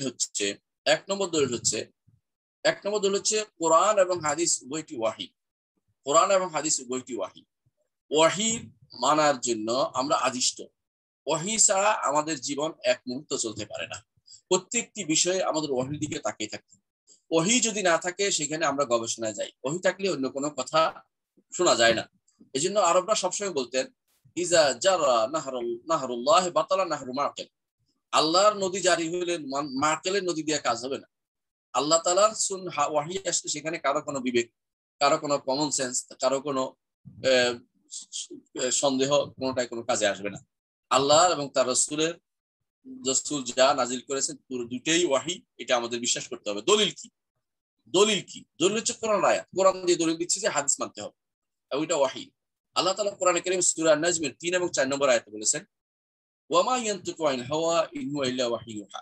রাসূল প্রবৃত্তি থেকে কোনো কথা বলেন না, যা বলেন তিনি তার একান্ত ওয়াহি থেকে বলেন, যা তার কাছে ওয়াহি হিসেবে প্রেরণ করা হয়। দ্বিতীয়ত, এটা বুঝতে পারছেন যে রাসূলের কথা ওয়াহির বাইরে নয়। এখন অনেকে বলতে পারেন একটি মাসালা যেটা আমরা সবসময় শুনে থাকি, যে রাসূলুল্লাহ সাল্লাল্লাহু আলাইহি ওয়াসাল্লাম দুনিয়ার যে সমস্ত কাজের কথা বলেছেন সেগুলো কি ওয়াহি? হ্যাঁ, সেগুলো ওয়াহি। সেগুলোর মধ্যে যেগুলো ওয়াহি নয়, রাসূলের জীবনে আল্লাহ তাআলা সেটাকে আলাদা করে দিয়েছেন, অর্থাৎ জানিয়ে দিয়েছেন যে এটা ওয়াহি না, এটা আপনার নিজে চিন্তা ভাবনা করেছে, এটা আমার অনুমোদন করা গেল না, সেগুলো আলাদা হয়ে গেছে। সুতরাং যেগুলো এরকম কিছু হয়নি রাসূলের জীবদ্দশায়, এমন কোনো কিছু রাসূলকে বলা হয়নি, এর অর্থ হচ্ছে প্রত্যেকটা কাজ ওয়াহি। বুঝাইতে পারছি কিনা? আমার মনে হয় বুঝতে পেরেছেন। সেটা কি? আবার বলছি, রাসূলুল্লাহ সাল্লাল্লাহু আলাইহি ওয়াসাল্লামের কাছে আল্লাহ যা যা নাযিল করেছেন সবটাই ওয়াহি। কোনটা ওয়াহি মাতলু, তিলাওয়াত করা হয় যেমন কোরআনে কারীম, এটা আমাদের কাছে নেই। কোনটা ওয়াহি গায়রে মাতলু, কিন্তু আল্লাহর বাণী, তিনি বলছেন হাদিসে কুদসি আছে। কোনটা আছে এরকম যে রাসূল নিজে ইজতিহাদ করেছেন, আল্লাহ তার অন্তরে ঢেলে দিয়েছে, সেটা ওয়াহি। কোনটা রাসূলুল্লাহ সাল্লাল্লাহু আলাইহি ওয়াসাল্লাম ইজতিহাদ করেছেন, আল্লাহ তাআলা পরবর্তীতে অনুমোদন করে দিয়েছেন, প্রথমে তিরস্কার করলো, সেটা ওয়াহি। কোনটা রাসূলুল্লাহ ইজতিহাদ করেছেন, এই ইজতিহাদের মাধ্যমে রাসূলের যুগে যা ছিল সবটাই আল্লাহর পক্ষ থেকে তা ওয়াহি হিসেবে তার অন্তরে ঢেলে দিয়েছেন, কারণ তো করার জন্য তাকে সুযোগ দিয়েছেন, তার অন্তর থেকে তার অন্তরের মধ্যে আল্লাহ তাআলা তৌফিক দিয়েছেন যাতে তিনি সেটা করেন, সেটাই তিনি করেছেন, সেটা অনুমোদনযোগ্য, সেটা ওয়াহি হয়ে গেছে, অর্থাৎ সেটা ওয়াহি হিসেবে স্বীকৃতি পেয়ে গেছে। কোনটা যখন আল্লাহর পক্ষ থেকে সেটা অনুমোদিত হবে না, আল্লাহ তাআলা সেটাকে বলে দিয়েছেন যে এটা ওয়াহি, এটা আপনি কেন করলেন, এটা ওয়াহি না, অথবা তিনি জানিয়ে দিলেন যে এই কাজটা কোনো মাধ্যমে জানতে পারলেন যে এই কাজটা ওয়াহি হিসেবে ছিল না। যেমন রাসূলুল্লাহ সাল্লাল্লাহু আলাইহি ওয়াসাল্লাম যখন মদিনায় আসলেন, দেখলেন যে সাহাবায়ে কেরাম তাবির করতেছেন। তাবির অর্থ হচ্ছে খেজুর গাছের পরাগায়ন করা, এখান থেকে নিয়ে ওখানে লাগাচ্ছেন। সাহাবায়ে কেরাম এই পরাগায়নের বিষয়টা নিয়ে তারা রাসূল যেহেতু বলেছে যে এটা না করলে কি হয়, রাসূল নিষেধ করেন না করলেও চলে, এটা বলছেন যেন আল্লাহর উপর তাওয়াক্কুল করা হয়। কিন্তু এইটা রাসূলের যুগেই আল্লাহ তাআলা পরবর্তী বছরে তাদেরকে বুঝিয়ে দিলেন, যে রাসূলকে জানিয়ে দিলেন যে এটা আপনার এই বিষয়ে হস্তক্ষেপ না করলেও চলে, কারণ বিশেষত্ব বিষয়গুলো এগুলো একান্ত দুনিয়ার বিষয়, এগুলোর সাথে কোনোভাবেই ওয়াহির সম্পৃক্ততা এখানে নির্ধারণ করা যাবে না, কারণ এগুলো হচ্ছে খেত খামার কে কি করবে, কৃষক ভালো জানে খেত খামার কি করবে। যেমন পানিতে মাছ ধরতে কোথায় মাছের পাওয়ার সম্ভাবনা আছে, এটা একজন জেলে বুঝে ভালো। এটা রসুলের ইয়ার অংশ নয়, কর্মের অংশ নয়। সুতরাং এটাকে আল্লাহ তাআলা আলাদা করে তখনই জানিয়ে দিলেন যে এটা আলাদা জিনিস।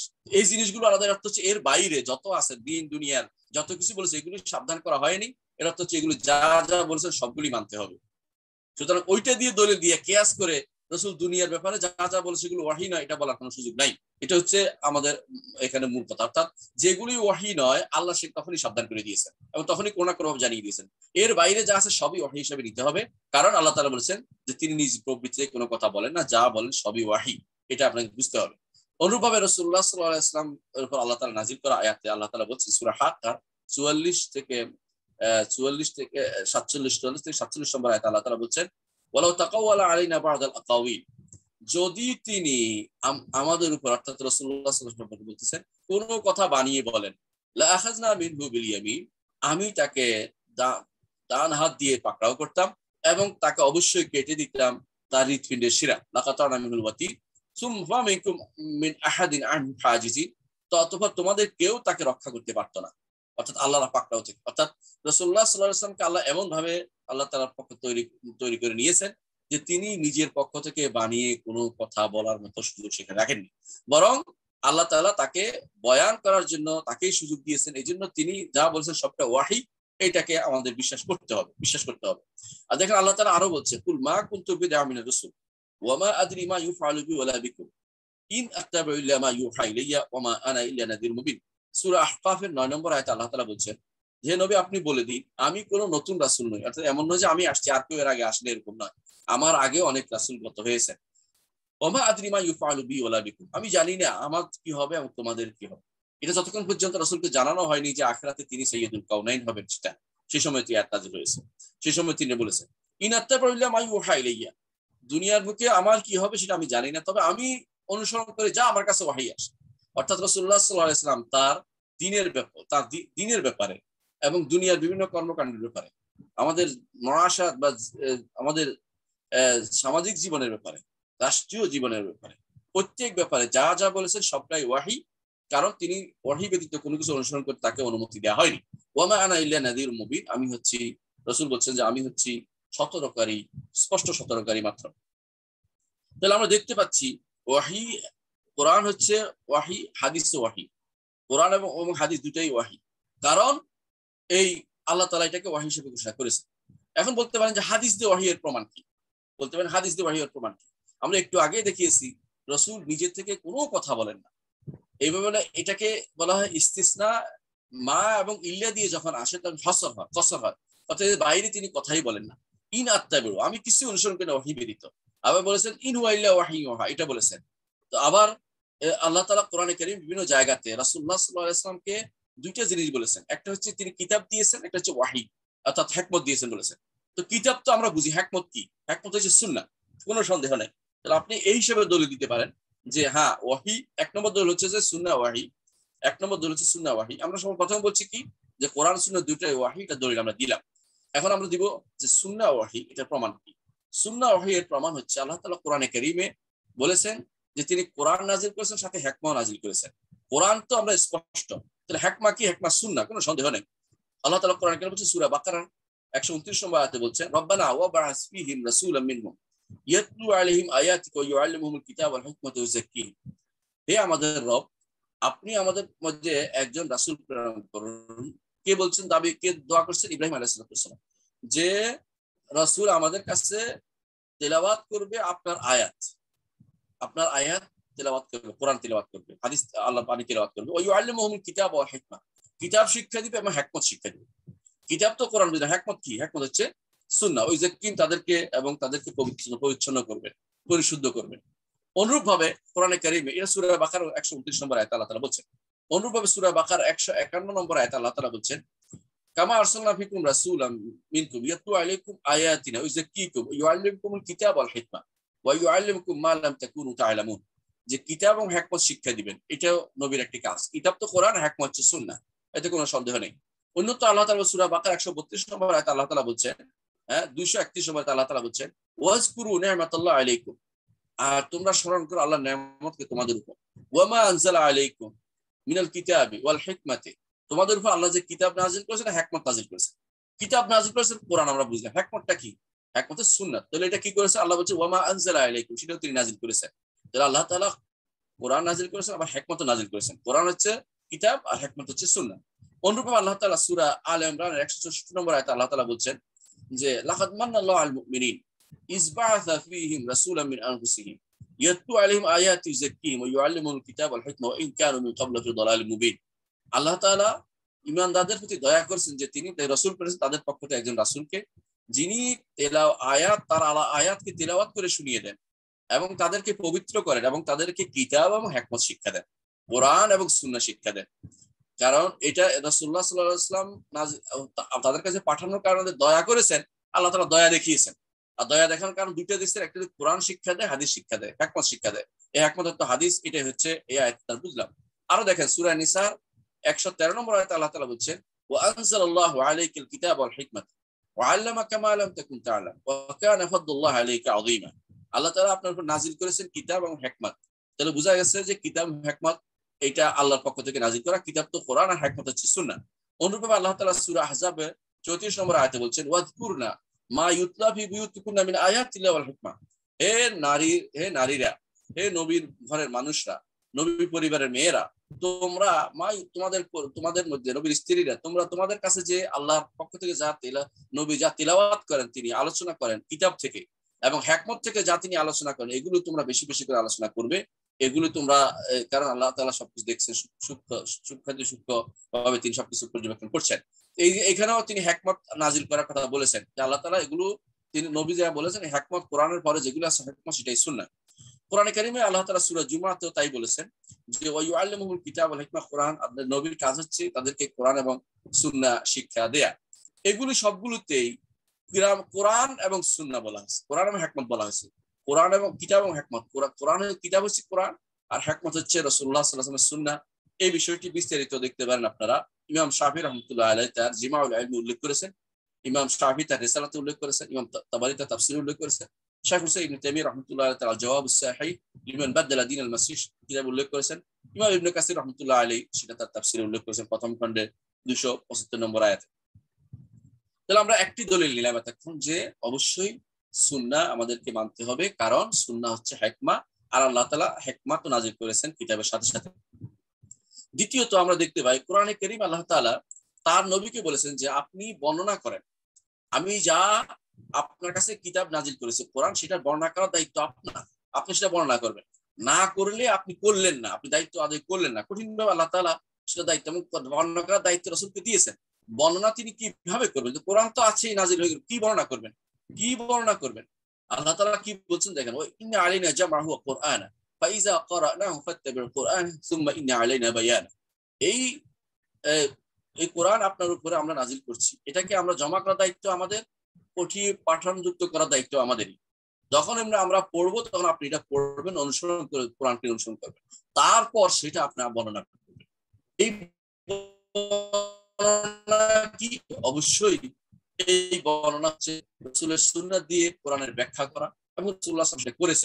একটা নয়, যেমন হজে আল্লাহ তাআলা শুধু একটা নাযিল করে দিলেন, যে ব্যক্তি তোমরা তার ঘরে যেতে পারো, কিভাবে হজ করতে হবে রাসূল তা দেখিয়ে দিয়েছেন।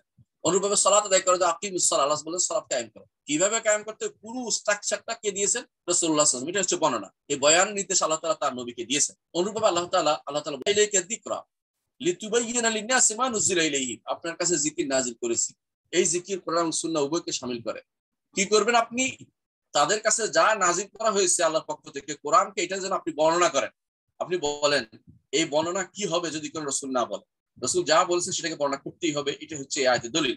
সূরা আন-নাহলের 44 নম্বর আয়াতে আল্লাহ তাআলা বলেছেন। অনুরূপভাবে আল্লাহ তাআলা আরো বলেছেন ওয়া মা আনজালনা আলাইকাল কিতাবা ইল্লা লিতুবাইয়িনা লাহুম মা ইখতালাফু ফীহি ওয়া হুদাও ওয়া রাহমাতাল লিকাওমিন ইউমিনুন। যে কিতাব আপনার কাছে নাজিল করেছে এটার পর আপনার দায়িত্ব হচ্ছে বর্ণনা করবেন, তারা যে সমস্ত মতভেদ করে কি করতে হবে না করতে হবে রাসূল বর্ণনা করে দিবেন। সূরা আন-নাহলের 66 নম্বর আয়াতে আল্লাহ তাআলা বলেছেন। তাহলে আমরা দেখতে পাচ্ছি বর্ণনার দায়িত্ব রাসূলকে দেয়া হয়েছে। আর ইমাম কুরতুবী রাহমাতুল্লাহ আলাইহি বলেন এই কিতাবে যেসব বিধিবিধান, ওয়াদা ও শাস্তির প্রতিশ্রুতি দেওয়া হয়েছে আপনি আপনার কথা এবং কাজের মাধ্যমে, সুতরাং রাসূল হচ্ছেন বর্ণনাকারী, রাসূল হচ্ছেন কোরআনের সংক্ষিপ্ত বর্ণনার বিস্তারিত ব্যাখ্যাকারী, রাসূল হচ্ছেন কোরআনের যে সমস্ত মুজমাল আছে সেগুলোকে তাফসীরকারী, মুফাসসির বর্ণনাকারী। এটা হচ্ছে রাসূলুল্লাহ সাল্লাল্লাহু আলাইহি ওয়াসাল্লামের দায়িত্ব, এটা আমরা কোরআন থেকে বুঝতে পারি। তাহলে সুন্নাহ অবশ্যই রাসূল যা বর্ণনা করেছেন সেটাই সুন্নাহ এবং সেটাকে অনুসরণ আমাদের করতে হবে। কোরআন থেকে আমরা আরেকটি দলিল নিব, সেটা কি? রাসূলুল্লাহ সাল্লাল্লাহু আলাইহি ওয়াসাল্লাম এমন কিছু জিনিস কোরআনে বলেছেন যেগুলো আপনি কোনোদিন নিজের পক্ষ থেকে বলতে পারবেন না কোরআন যদি না থাকে, হাদিস যদি না পান। যেমন আল্লাহ তাআলা কোরআনে কারীম বলেছেন ইস্তাগফিরুল মুমিনিনা আলাইয়াকফিয়াকুম আইয়ুমিদ্দাকুম রাব্বুকুম বিসালাসাতি আলাফি মিনাল মালাইকাতি মুরসালিন। সূরা আলে ইমরানের 124 নম্বর আয়াতে আল্লাহ তাআলা বলছেন যখন আপনি ঈমানদারদেরকে বলছিলেন যে তোমাদের জন্য কি এটা কি যথেষ্ট নয় যে তোমাদেরকে 3000 ফেরেশতা নাজিল করে আমি সাহায্য করব তোমাদেরকে। এটা সূরা আলে ইমরানের কথা। এখন আপনি চিন্তা করেন তো এটা আপনি কিভাবে ব্যাখ্যা করবেন, যেটা কোন সময় বলেছে? রাসূলের হাদিস থেকে আপনাকে নিতে হবে যে এটা বদরের যুদ্ধে যখন রসুল খুব ব্যতিব্যস্ত হয়েছেন যে আমার কি হবে, কিভাবে সাহাবায়ে কেরাম কি করবে, তখন আপনি বুঝতে পারছেন যে এটা আসলে এই কথাটা ব্যাখ্যার জন্য আমাকে আজ অবশ্যই কোরআন আয়াতটা আমাকে ব্যাখ্যা বুঝার কোনো সুযোগ নেই যখন হাদিসের দিকে আপনি না যান। অনুরূপভাবে কেবলা পরিবর্তনের বিষয়, এটা তো আমরা ফেরেশতা নাজিলের বিষয় বদরের যুদ্ধে, এখান থেকে ফেরেশতা কেবলা পরিবর্তনের বিষয় আপনি যদি কোনো হাদিসের দিকে না যান আপনি আয়াতটা বুঝার কোনো সুযোগ নেই। যেমন আল্লাহ তাআলা বলেছেন কাদ নারা তাকাল্লুবা ওয়াজহিকা ফিস সামা ফালানুওয়াল্লিয়ান্নাকা কিবলাতান তারদাহা ফাওয়াল্লি ওয়াজহাকা শাতরাল মাসজিদিল হারাম। আমরা দেখতে পাচ্ছি আপনি আকাশের দিকে গিয়ে আপনি ঘুরাচ্ছেন, আপনাকে আমরা ফিরিয়ে দেব কেবলা হিসেবে যেদিকে, যেটা আপনি পছন্দ করেন, সুতরাং আপনি মসজিদে হারামের দিকে ফিরে যান। এটার ব্যাখ্যা আপনি কি করবেন যদি হাদিসের দিকে না যান? আপনি হাদিসে গেলে ঠিকই আপনাকে ব্যাখ্যাটা নিতে হবে, রাসূল কি করেছেন কি করতেন। হাদিসে আছে যখন সালাত আদায় করতেন এবং তিনি কল্পনা করতেন যে আল্লাহ যদি কোনো তিনি সালাতের মধ্যে তিনি চাইতেন যে ওইদিকে ফিরে যাওয়া দরকার আমার ইব্রাহিম আলাইহিস সালাম কাবার দিকে। হাদিসের ব্যাখ্যাটা না নিলে আপনি আয়াত কোনোদিন বুঝতে পারবেন না। কেউ যদি আপনাকে বুঝিয়ে দেয় ওই সময় বুঝতে পারবে যখন সে হাদিস পড়েছে। যে হাদিস পড়েনি সে বলল এটা কি, এটা আমাকে বুঝিয়ে দেন কি ঘটনা ঘটছিল। এই যে ঘটনাটা আপনি ঘটছিলেন কোথায় পাবেন? অবশ্যই হাদিসে পাবেন, নইলে আপনি কোনোদিন নিতে পারবেন না। তৃতীয় আরেকটা উদাহরণ দেই, সেটা কি, আল্লাহ তাআলা কিছু জিনিসকে হারাম করার কথা ঘোষণা করেছেন, নবী হারাম করেছে এটা ঘোষণা করেছেন, কিন্তু এটা বিস্তারিত বর্ণনা তিনি কোথাও উল্লেখ করেন নাই। কিন্তু দেখুন নবী কোরআনে কারিমে উল্লেখ আছে, এটার কথা যদি আলোচনা করতে হয় বুঝতে হলে আপনি হাদিসে যেতেই হয়। সূরা তাহরীমের মধ্যে আল্লাহ তাআলা বলেছেন ওয়াইজ আসরান নবী লা বা'দা আজওয়াজি হাদিসা ফালাম্মা নাব্বাত বিহি আযহারাহু আল্লাহু আলাইহি আ'রাফা বা'দা আ'রাদা আন বা'দ ফালাম্মা নাব্বা বিহি ক্বালাত মান আনবাআকা হাযা ক্বালা নাব্বানি আল আলিমুল খাবীর। সূরা তাহরীমের 3 নম্বর আয়াতে আল্লাহ তাআলা বলছেন যে স্মরণ করুন যখন আপনি আপনার স্ত্রীর কাছে কোন স্ত্রীর কাছে কোনো একটা গোপন কথা বলেছিলেন এবং তিনি সেটাকে সে অন্যের কাছে জানিয়ে দিল, আরেকজন কাছে জানিয়ে দিল এবং প্রকাশ করে দিল। তখন কেউ চিনলো, কেউ মানলো, কেউ মানলো না, কেউ পক্ষে গেল, বিপক্ষে গেল, কেউ এড়িয়ে গেল, কেউ কান দিল। যখন তিনি এটা নবী যখন বললেন তাকে যে এই স্ত্রী তুমি কেন এটা বলতে গেলে, আপনি কিভাবে জানতে পারেন, ক্বালা নাব্বাআনি আল আলিমুল খাবীর, আমাকে তো আলিমুল খাবীর সেটা জানিয়েছেন। এই ঘটনার ব্যাখ্যা আপনি করেন তো কিভাবে করতে পারেন যে হাদিস না জানেন? আপনি কিয়ামত পর্যন্ত ব্যাখ্যা করতে পারবেন? আপনাকে অবশ্যই যেতে হবে যে এটা একটা ঘটনাটা কি শুনি, এই ঘটনাটা কোথায় পাবেন? হাদিস থেকে পাবেন। নাহলে আপনি বলবেন যে এটা আবার কি ধাঁধা দিল, তো বুঝতে পারলাম না। এটা বুঝার জন্য আপনার হাদিস যেতেই হবে। যার এই জ্ঞান নাই যে কি জন্য রাসূলুল্লাহ সাল্লাল্লাহু আলাইহি ওয়াসাল্লাম কথাটি বলেছেন, কোথায় বলেছেন, কখন বলেছেন, কার সাথে বলেছেন, আপনি কিন্তু বিপদে পড়ে যাবেন। আপনার কাছে কখনোই হাদিস এই আয়াতটি স্পষ্ট হবে না। সুতরাং আপনাকে আপনি হাদিস মানতে বাধ্য। হাদিসের মর্যাদা, রাসূলুল্লাহ সাল্লাল্লাহু আলাইহি ওয়াসাল্লাম যদি না বলতেন আপনি কোরআনও বুঝতে পারতেন না, এটা প্রমাণ। চতুর্থ একটা উদাহরণ দেই, মক্কা বিজয়। মক্কা বিজয় একটা আয়াত আল্লাহ বললেন কি ইন্নামা উমিরতু আন আ'বুদা রাব্বা হাযিল বালতা আল্লাযী হারামাহা ওয়া লাহু কুল্লু শাইইন ওয়া উমিরতু আন আকুনা মিনাল মুসলিমিন। এই রাষ্ট্রটি, এই এলাকাটি, এই দেশটি, এখানে এই দেশটির রব যিনি, অর্থাৎ কাবার রব যিনি, তার ইবাদত করতে আমাকে আদেশ করা হয়েছে এবং তিনি হারামাহা, তিনি এটাকে হারাম ঘোষণা করেছেন। ওয়া লাহু কুল্লু শাইইন, তার জন্য সবকিছুর মালিকানা। উমিরতু আন আকুনা মুসলিম, আমি তো মুসলিম হিসেবে মানাদের নির্দেশ দিয়েছে। আচ্ছা এই যে হাজিল বালদা বলতে কোন দেশ বুঝাইছে? আপনি কিভাবে বুঝবেন যদি রাসূলুল্লাহ হাদিসে না বলেন? আপনি কিয়ামত পর্যন্ত খুঁজে পাবেন না। আপনি হয়তো বলবেন যে আমি তো শুনছি, এই শোনাটা তো হাদিস, আপনি শুনছেন তো হাদিস থেকে, আপনার এই জ্ঞান ভাষার কারণে আপনি এই আয়াত কখনো বুঝবেন না যে হাজিল বালদা বলতে কোন বালদা বোঝানো হয়েছে এবং কি হারাম করা হয়েছে আপনি পাবেন। রাসূলের হাদিসে তিনি বলেছেন যে ইব্রাহিম আলাইহিস সালাম, আল্লাহ তাআলা ইব্রাহিম আলাইহিস সালাম মুখ দিয়ে মক্কাকে হারাম ঘোষণা, আমি মদিনাকে হারাম ঘোষণা করতেছি, মক্কাতে এটা করা যাবে না, এটা করা যাবে, এটা করা যাবে না, এটা রাসূল হাদিস দিয়ে পাইছেন। এবং কি হারাম করেছে এটা আপনি পেতে রাসূলের কাছে যেতেই হবে আপনাকে। তো কোরআনকে বুঝার জন্য, আয়াত বুঝার জন্য আপনাকে অবশ্যই রাসূলুল্লাহ সাল্লাল্লাহু আলাইহি ওয়াসাল্লামের হাদিসের কাছে আপনাকে যেতেই হবে। আমি 4টা উদাহরণ দিই, 5 নম্বর উদাহরণ দিচ্ছি। সেটা কি, রমজানের রাতের বেলা স্ত্রী সহবাসে অনুমোদন। এটা আপনি দেখেন, যতক্ষণ পর্যন্ত খাইতুল আবিয়াদ এবং খাইতুল আসওয়াদের মাসালাটা আসছে যে সাদা রেখা এবং কালো রেখা এবং ইফতারির পরে তাদের আর কোনো সহবাসের ব্যবস্থা না থাকা, এই মাসালাগুলো যদি কোনো কেউ না বুঝে তাহলে এই আয়াতটা কখনো বুঝতে পারবে না। সূরা বাকারার 187 নম্বর আয়াতে ওয়াহিল্লা লাকুম লাইলাতাস সিয়ামি রাফাতু ইলা নিসাইকুম হুন্না লিবাসুল লাকুম ওয়া আনতুম লিবাসুল লাহুন্না। এই আয়াতের মধ্যে এখানে বলেছেন আল্লাহ তাআলা, এই আয়াতের ভিতরে আলিমাল্লাহু আন্নাকুম কুনতুম তাখতানুনা আনফুসাকুম, আল্লাহ তাআলা ভালো করে জানেন তোমরা খেয়ানত করতে একে অপরে। তো খেয়ানতটা তোমরা করতে, এই খেয়ানতটা তোমাদের মানবে না, কিসের মানবে না? তাখতানুনা কি, কিসের খেয়ানত করবে, কি বিরোধিতা করবে, এটা যদি না বুঝেন আপনি তো আরেকটা আপনি কিয়ামত পর্যন্ত বুঝতে পারবেন। এটা বুঝার জন্য আপনাকে হাদিসের কাছে যেতেই হবে। এর অর্থ হচ্ছে আপনি কখনো হাদিস না মানলে, আপনি কখনো রাসূলের হাদিস না বুঝলে, হাদিসকে আপনি দলিল হিসেবে না নিলে আপনি এই আয়াতের ব্যাখ্যাও বুঝবেন না এবং আপনি দাদার ভিতরে থাকবেন। তাহলে আপনাকে হাদিস মানতে, কোরআন মানতে হলে হাদিসটা আপনাকে মানতে, আপনাকে কোরআন নির্দেশনা দিচ্ছে, আপনার কোরআন নাজিল করে বাকিটা রাসূলের উপর নির্দেশনা দিয়েছে, আপনি বাকিটা বুঝিয়ে দেন, জানিয়ে দেন, প্রকাশ করে দেন। এটা হলো মূল কথা। একটি কথা আমরা এতক্ষণ ধরে দিলাম 5টি উদাহরণ দিয়ে, যে আমরা বুঝাতে চাচ্ছি এটা যে কোরআন এবং হাদিস উভয়টাই ওয়াহি, উভয়টাই রাসূলুল্লাহ সাল্লাল্লাহু আলাইহি ওয়াসাল্লাম নাজিল হয়েছে। একটা দলিল আমরা দিলাম। দ্বিতীয় দলিল দিচ্ছি এখন, যে কোরআনে কারীমে আল্লাহ তাআলা তার নবীর আনুগত্য করতে নির্দেশনা দিয়েছেন। কোরআনে কারীমে আল্লাহ তাআলা বলছেন, মাইয়ুতির রাসূল ফাকাদ আতা আল্লাহ, যে কেউ রাসূল আনুগত্য করবে সে আল্লাহর আনুগত্য করবে। ওমান তাওয়াল্লা ফামা আরসালনাকা আলাইহিম হাফিজ, যে ব্যক্তি মুখ ফিরিয়ে নেবে আপনাকে তাদের উপরে তত্ত্বাবধায়ক করে আল্লাহ তাআলা পাঠান। এর অর্থ তাদের দায়িত্ব আল্লাহ নিজে বহন করবেন। আপনি বলুন রাসূল আনুগত্য কি সে করবে? যদি রাসূল আনুগত্য যদি কোনো বলেন কোরআনের করবে, তো ব্যাখ্যা তো রাসূল দিচ্ছেন, তাহলে যে বলে রাসূল আনুগত্য কোথায় করবে? রাসূল আনুগত্য করবে শুধু কি কোরআন কারীম পড়ার ক্ষেত্রে, না মানার ক্ষেত্রে, না ব্যাখ্যা জানার ক্ষেত্রে? তিনটাই। তাহলে বোঝা গেল যে রাসূল আনুগত্য করতে হলে আপনাকে অবশ্যই হাদিস মানতে হচ্ছে। কোরআন আল্লাহ যেভাবে বলছেন যে রাসূল আনুগত্য করলে আল্লাহ আনুগত্য করা হয়, এটা কোরআন থেকে আমরা দলিল দিচ্ছি। এবং আল্লাহ তাআলা অন্য আয়াতে বলেছেন, কুল ইন কুনতুম তুহিব্বুনাল্লাহ ফাত্তাবিউনি ইউহিব্বুকুমুল্লাহু ওয়া লাকুম যুনুবাকুম ওয়াল্লাহু গফুরুর রাহিম। যদি তোমরা আল্লাহকে ভালোবাসার দাবি করে থাকে, রাসূল অনুসরণ করো, তো আল্লাহ তোমাদেরকে ভালোবাসে। রাসূল অনুসরণ কিভাবে করবে? বলতে তো পারতো যে তখন যে আমরা তো কোরআন নাযিল হয়েছে কোরআন অনুসরণ করছি, তা না, রাসূলকে অনুসরণ করতে বলছেন, ফাত্তাবিউনি, আমাকে অনুসরণ করে। অর্থ হচ্ছে যে সত্যি সত্যি যদি আপনি আল্লাহকে ভালোবেসে থাকেন, তা প্রমাণ পাবে রাসূল আনুগত্যের মাধ্যমে।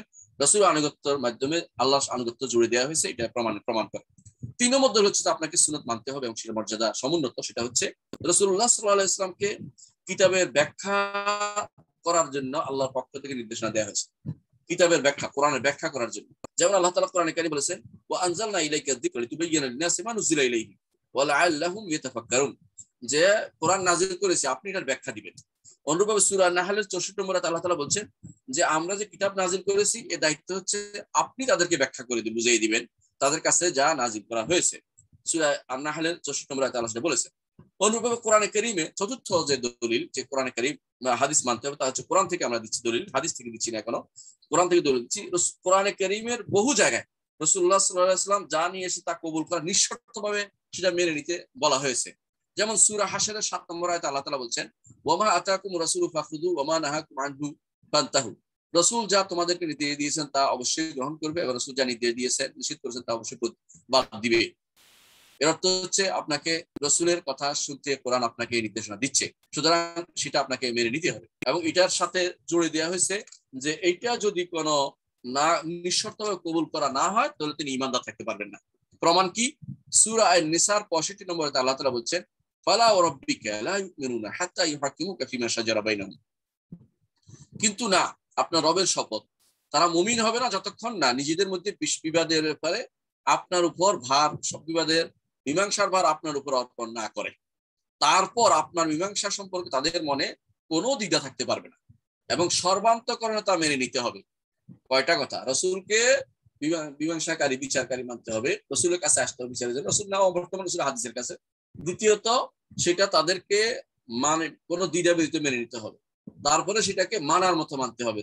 এতগুলি শর্ত জুড়ে দেওয়া হয়েছে রাসূলের উপর ঈমানদার হওয়ার জন্য। এর অর্থ হচ্ছে আপনাকে রাসূলের কথা আপনি মানতে বাধ্য, কারণ রাসূলের কথা নিঃশর্ত না মানা পর্যন্ত আপনি ঈমানদার থাকতে পারছেন না, কোরআন বলে দিচ্ছে।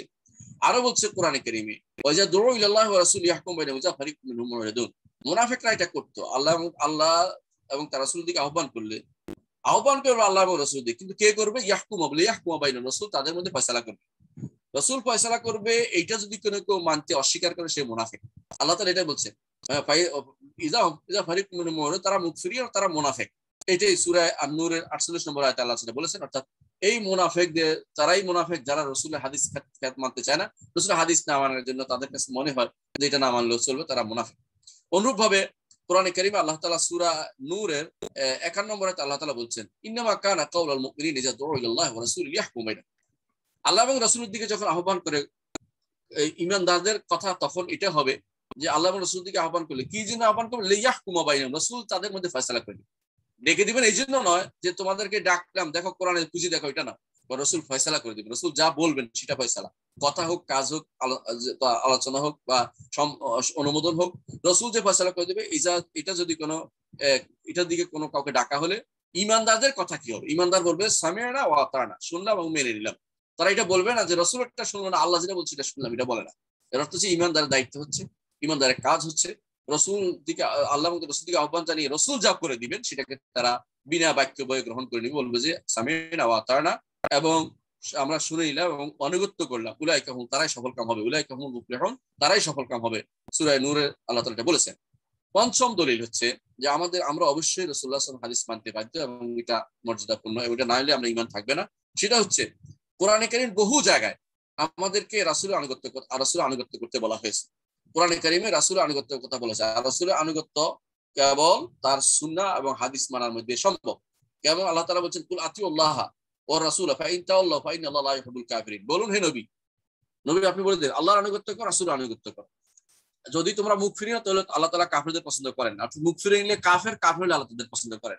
এর অর্থ হচ্ছে আপনার আনুগত্য করতে হবে আল্লাহ এবং তার রাসূলের, এবারে অন্য কোনো চিন্তা আপনার মন চেতনা ঢুকতে পারবে না। অর্থাৎ আল্লাহরও আনুগত্য করতে হবে, রাসূলেরও আনুগত্য করতে হবে।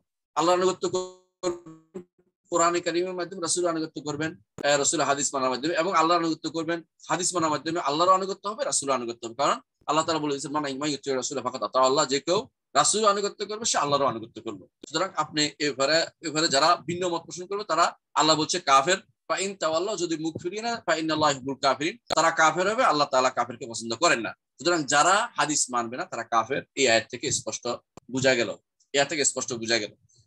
আর আরেকটি দলিল আমরা দিব, যদিও আমাদের লম্বা আয়াত আলোচনা অনেক লম্বা, তো সেখানে কোরআনে কারীমের বহু জায়গায় এই আনুগত্যের কথাটি বলা হয়েছে। এমনকি ইমাম এখানে আমরা দেখতে পাচ্ছি, আমরা সংক্ষেপে একটা কথা, সূরা আলে ইমরানের 32 নম্বর আয়াত, সূরা আলে ইমরানে আবার 132 নম্বর আয়াত, অনুরূপ ভাবে সূরা নিসার 59, সূরা মায়েদার 92, সূরা আল আরাফ 157, সূরা আনফালের 1, সূরা আনফালের 20। এভাবে যদি আমরা গুনতে যাই আপনি শেষ করতে পারবেন না কোরআনে কারীমের পুরো কোরআনে কারীমে। ইমাম আহমদ ইবনে হাম্বল বলেন যে আমি 30 জায়গাতে পেয়েছি যে অবশ্যই আল্লাহর আনুগত্য করতে হবে, অবশ্যই রাসূলের আনুগত্য করতে হবে, এবং রাসূলের আনুগত্য হচ্ছে অবশ্যই সুন্নাহকে অনুসরণ করে চলা। আমি আমার কথা লম্বা করব না, আপনারা এই আমাদের যে কিতাবটি আছে সহিহ হাদিস বিশ্বকোষের প্রথম খণ্ডে বিস্তারিত আলোচনা করেছি। এটা আপনারা আলহামদুলিল্লাহ পাবেন 6 পৃষ্ঠা থেকে শুরু করে, সেটা আমি প্রায় 20টি আরো বেশি, অনেক বেশি আলোচনা করেছি। সম্ভবত এটা অনেক লম্বা আলোচনা, আপনার পড়তে হবে, প্রত্যেকে কষ্ট করে একটু পড়তে হবে। সাহাবায়ে কেরাম আমলও নিয়ে আসছি, সেটা থেকে আপনারা দেখবেন খোলাফায়ে রাশিদের আমল থেকে নিয়ে আসছি, এটা অনেকটা প্রায় 70 পৃষ্ঠার মতো, আরো বেশি, 72 পৃষ্ঠার মতো। আমি সংক্ষেপে একটু বলবো, এটা একটু প্রত্যেকে পড়বেন কষ্ট করে, যে কত পৃষ্ঠা থেকে 15 থেকে 72 পৃষ্ঠা পর্যন্ত, 15 থেকে 72 পৃষ্ঠা পর্যন্ত পুরোটাই কিভাবে সুন্নতকে মানতে আমরা বাধ্য, এই বিষয়টি আমাদের বিস্তারিত ব্যাখ্যা করেছে দলিল ভিত্তিক। এবং এটা কোনো এমন দলিল যেগুলো দিয়েছি আপনি পড়লে আপনার বুঝে আসবে, প্রত্যেকটি সন্দেহকারী মানুষের অন্তরে বুঝে আসবে এটা। এই জন্য আপনাদেরকে এটা পড়ার অনুরোধ জানাচ্ছি। আমি সবটা ব্যাখ্যা করতে পারলাম না, শুধু একটুকুই বলবো যে অবশ্যই আমাদেরকে আমরা সুন্নাহ মানতে বাধ্য, কারণ কোরআন এবং সুন্নাহ দুটেই আল্লাহর পক্ষ থেকে আসছে, দুটাই ওয়াহী, এবং দুইটা মানার জন্য নির্দেশনা দেওয়া হয়েছে। যে কেউ এটা মানবে না সেই ব্যক্তি মনে করতে হবে সেই ব্যক্তিকে যে সেই ব্যক্তি আসলেই বিভ্রান্ত, পথভ্রষ্ট, এবং কোনোদিন সে হক পথে আসতে পারবে না। এবং যারাই এই কথা তুলবে মনে করবেন তাদের মধ্যে শয়তান বাসা বেঁধেছে, এবং তাদের মধ্যে কাফেররা বাধা বেঁধেছে, কাফেরদের কথাবার্তা তাদের মধ্যে কাজ করেছে, এবং তারা বিভ্রান্তিকর পথে আপনাকে নিয়ে যাচ্ছে।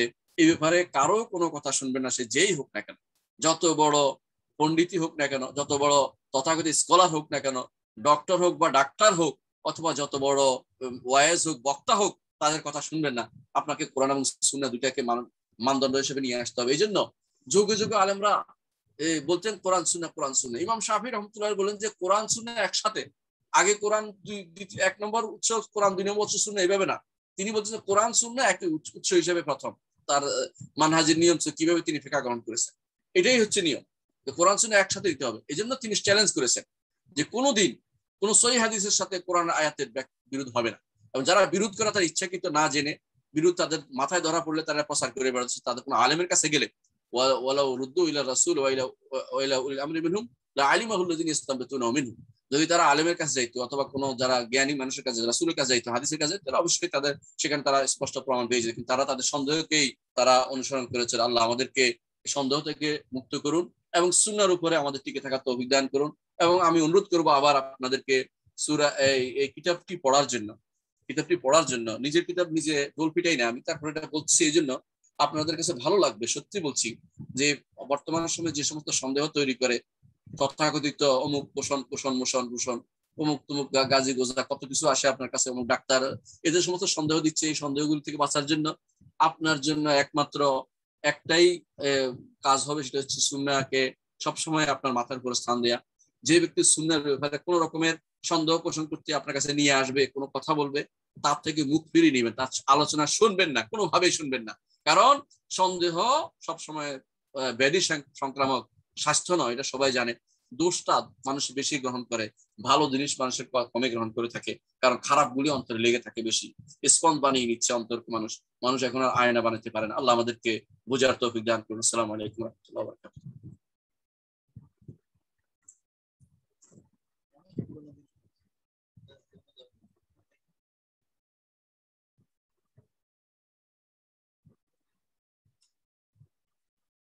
বিসমিল্লাহির রহমানির রহিম। প্রথম প্রশ্নোত্তর ক্ষেত্রে কিছু কাজ, আসসালামু আলাইকুম। ওয়া আলাইকুম আসসালাম। কিছু কাজ রাসূলুল্লাহ সাল্লাল্লাহু আলাইহি ওয়াসাল্লাম পছন্দ করতেন কিন্তু উম্মতকে তা করতে আদেশ করেননি। যেমন কেউ লাউ খেতে পছন্দ করতেন, তিনি খেতে আদেশ দিয়ে যাননি। এখন কেউ যদি লাউ খেতে অপছন্দ করে তাহলে সে গুনাহগার হবে। গুনাহগার ওই সময় হবে যখন আপনি হাদিস বর্ণনা করার পর একজন বলল আমি পছন্দ করি না, তখন রাসূলের উপরে কথার উপরে ঠেস দিয়ে আপনি কথাটা বলছেন, তখন সেটা গুনাহগার হবে, বড় ধরনের গুনাহগার হবে। এজন্য এক সাহাবী যখন বললেন যে আমি, রাসূল এক মুদ দিয়ে ওযু করতেন এবং এক সাহাবী গোসল করতেন। এক সাহাবী বলে, এক সাহাবীর ছেলে বলে বলল আমি পারি না। রাসূল সাহাবী বলেন তোমার সাথে আর কোনোদিন কথাই বলবো। এটা হচ্ছে যখন রাসূলের হাদিসের বিপরীতে নিজের একটা স্ট্যান্ড দাঁড় করানো হয়, তখন সেটা গুনাহগার হবে। হ্যাঁ, আপনি লাউ পছন্দ করেন না, করতে পারেন না, চুপ থাকেন, আপনি চুপ থাকেন। কেউ হাদিস বর্ণনা করছে এর বিপরীতে বলেন, অথবা আপনি নিজে খেতে পারেন না, এটা আপনি বলতে পারেন। তো হাদিসের যখন আলোচনা হবে তখন বলতে পারবেন না, তখন বললে অবশ্যই আপনি গুনাহগার হবেন। এটা হচ্ছে ইসলামের নিয়ম। এই জন্য ইমাম শাফি ইমাম আবু ইউসুফ রহমতুল্লাহ আলাইহি বলেছেন, ইমাম আবু ইউসুফ রহমতুল্লাহ আলাইহি এই কদু খাওয়ার মাসালাতে তিনি বলেছেন, কেউ যদি বলে যে কদু রাসূল পছন্দ করতেন, আর কেউ যদি বলে যে সে কদু পছন্দ করে না, সঙ্গে সঙ্গে বললো সে কাফের হয়ে যাবে। ইমাম মোল্লা আলী কারি রহমতুল্লাহ আলাইহি তার শরীফ ব্যাখ্যা আকবরের মধ্যে যে সমস্ত কারণে কাফের তার মধ্যে এটা উল্লেখ করেছেন, হানাফি মাযহাবের কিতাবে আছে। এর অর্থ হচ্ছে রাসূলের হাদিসের বিপরীতে আপনি স্ট্যান্ড নিতে পারবেন না, কোনোভাবেই না। আপনার পছন্দ না হয়, আপনার শরীরে কোনো সমস্যা আছে, আপনার কোনো বিপদ আছে, আপনার কোনো কারণ আছে, আপনাকে চেষ্টা করবেন যে রাসূলের হাদিস মোতাবেক আপনি চালু করতে পারছেন না, এটার জন্য আল্লাহর কাছে তওবা ইস্তেগফার করবেন যে আল্লাহ আমি কেন আমার মনটাকে রাসূলের মনের মতো হতে পারছি না কেন, রাসূল যা ভালোবাসা আমি তা ভালোবাসছি না কেন, আমার দুর্বলতা, আমার জীবনের মধ্যে এটা একটা এটাই বড় ধরনের স্লেম, আমার মানে আমার জন্য বড় ধরনের একটা সালব, মানে এটা খারাপ দিক, এটা যে এটা আমি কেন করতে যাব, আল্লাহ আমাকে করে দিন, রাসূলের ভালোবাসা, রাসূলকে ভালোবাসা, আমাকে অন্তর সে ভালোবাসা তৈরি করে দিন, রাসূল কদু ভালোবাসতেন আমি কদু ভালোবাসি, এরকম তৈরি করে দিন, এইভাবে বলতে পারেন। কিন্তু আপনি কখনো এটাকে এভাবে বলতে পারেন না, রাসূল ভালোবাসতেন আমি পারি না, এটা বলবেন না। এটা বললে আপনার কুফরি পর্যন্ত হয়ে যাবে। এটা শুধু গুনাহগার নয়, এটা আপনাকে খেয়াল রাখতে হবে। দ্বিতীয় প্রশ্ন হচ্ছে পুরুষদের জন্য বাবরি চুল রাখা সুন্নাহ। এখন আমরা যারা গতানুগতিক চুল কাটি, সেখানে সব চুল সমান থাকে না। রাসূলুল্লাহ সাল্লাল্লাহু আলাইহি ওয়াসাল্লাম চুল সমান রাখতে বলেছেন। এক্ষেত্রে আমরা কিভাবে চুল রাখবো? কোনো অসুখ ব্যতীত মাথা মুন্ডন করা যাবে কি? অনেক প্রশ্ন একসাথে করেছেন। বাবরি চুল এটা রাসূল রেখেছেন কিন্তু কাউকে নির্দেশনা দেননি। সুতরাং আপনি এটাকে এইভাবে সুন্নত বলবেন না, রাসূল পছন্দ করেছেন সেই সুন্নাহ হিসেবে কেউ যদি রাখে তাকে আপনি খারাপ বলতে পারবেন না। কিন্তু মনে রাখবেন রাসূল সুন্নাহর কিছু নিয়ম ছিল। পাগড়ি রেখে পাগলামি করতেন না, যেটা আমাদের অনেকগুলো যারা এই ইয়ারা করে থাকে, এই তথাকথিত লালন পুষ্টি অথবা এই জাতীয় যারা করে থাকে, অথবা জটালিমা জট পাকায় যারা, এগুলি হারাম। কারণ এগুলি রাসূল করতেন। রাসূলকে রাসূলুল্লাহ সাল্লাল্লাহু আলাইহি ওয়াসাল্লাম চুলের যত্ন নিতেন। যদি আপনি চুল রাখেন কোনো সমস্যা নেই, দাড়িও রাখেন, চুলও রাখেন, সুন্দর করে রাখেন, শুধু দাড়ি কামাই চুল রাখবেন, এটা হচ্ছে আপনি এটা আরেক ধরনের খারাপ জিনিস আপনি নিয়ে আসছেন, এটা কখনো হতে পারে না, গ্রহণযোগ্য না। দাড়ি রাখেন, সুন্দর করে চুলও রাখেন, রাসূলের সবকিছু অনুসরণ করতেন ভালো। চুল রাখবেন কতটুকু? আপনি বলবেন যে লিম্মা জিম্মা অফরা, তিনটা ভাগ আছে, একটা হচ্ছে কান পর্যন্ত, একটা হচ্ছে কাঁধ পর্যন্ত, একটা হচ্ছে কাঁধের মধ্যভাগ পর্যন্ত। কাঁধ পর্যন্ত কেউ সময় দিচ্ছে, এর চেয়ে নিচে যাবে না, এর চেয়ে নিচে যাবে না। সুযোগ পর্যন্ত আপনি বাঁধতেও পারবেন, কিন্তু এটা অভ্যাস বানিয়ে নেবেন না। কিন্তু যারা রাসূলকে অনুসরণ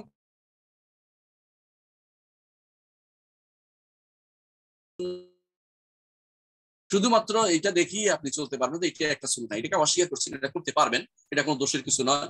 এটা যদি কেউ করতে চায় তাহলে অবশ্যই সেটাকে যথাযথ যত্ন নিতে হবে। রসুল যত্ন নিতেন, রসুল আঁচড়াতেন, রসুল তেল দিতেন, এবং রসুলকে প্রয়োজনে তিনি এটাকে আরো সুন্দর করে রাখতেন, ভাগ ভাগ করে রাখতেন। আপনি সেটাকে ভাগ করে রাখতে হবে, সুন্দর করতে হবে। এটাকে অসুন্দর করে সেটাকে রাখার কোনো সুযোগ নেই, সেটা আপনি খেয়াল রাখবেন। এবং কতটুকু রাখতেন ওটুকু ঠিক ওইভাবে কাটবেন সমান করে, এটা জায়েজ আছে, কোনো সমস্যা নেই। এখন প্রশ্ন হচ্ছে যে রসুল তো সমান থাকে, ছোট করে রাখতে বলেছেন, রসুল সমান করে রাখতে বলেছেন, এইভাবে এইভাবে করে প্রত্যেকটা চুলে সমান হইতে হবে জরুরি না, আলাল উমুম সমান এটা বলা হচ্ছে। অর্থাৎ যেন রসুল বলেছেন কাজা যেন না করে, এটা মূল উদ্দেশ্য। সরাসরি সমানের কথা উল্লেখ হাদিসে আসে নাই। কাজা অর্থে একখানে লম্বা একখানে বের ইচ্ছা করে যেটা রাখা হয়। অনেক সময় দেখবেন যে এক জায়গায়, যেটা আর্মি সাইড বলা হয় অনেক সময়, যে এখানে লম্বা করছে এখানে দিয়ে ছোট করে দিয়ে, এটা নয়। সব জায়গাতে আপনি পারেন, আপনি বলবেন যে সময় সমান করে রাখো, সমান করতে পারে, আপনি সেইভাবে সমান করে রাখবেন। কোথাও এর কারণে পাশে দিয়ে ছোট হয়ে গেলে এটা দোষণীয় নয়, কারণ এটা তো আপনাকে অন্য অসুবিধা থেকে বাঁচাচ্ছে, এটা তো অন্য ফোঁসা দেয়, যে জায়গাতে বাঁচাচ্ছে, এটাও দোষণীয় নয়। এটা আপনার সুন্নাহ বিরোধী হচ্ছে না, এটাকে সুন্নাহ বিরোধী মনে রাখার কোনো সুযোগ নেই। আচ্ছা, আর বলেছেন অসুখ ব্যতীত মাথা মুন্ডন করা যাবে কি? মাথা মুন্ডন করার তিনটি কারণ আছে। একটি হচ্ছে নমুসলিম হলে, কারণ সাধারণত এর আগে গোসল করেনি, সেখানে কোনো নাফাকা আছে কিনা কেউ জানে না, সেজন্য সাধারণত যারা নমুসলিম হলে ইসলাম গ্রহণ করলে মাথা কামিয়ে ফেলে, এটা একটা নিয়ম চালু আছে। এটাকে সুন্নাত হিসাবে সরাসরি বলা যাবে, সাহাবায়ে কেরাম কেউ কেউ সেটা করতেন, বা তারা ইসলাম গ্রহণ তারা এটা করতেন। এক নম্বর। দ্বিতীয় কারণ হচ্ছে হজ এবং ওমরাতে তারা মাথা কামাতেন, হজ এবং ওমরাতে মাথা কামাতেন।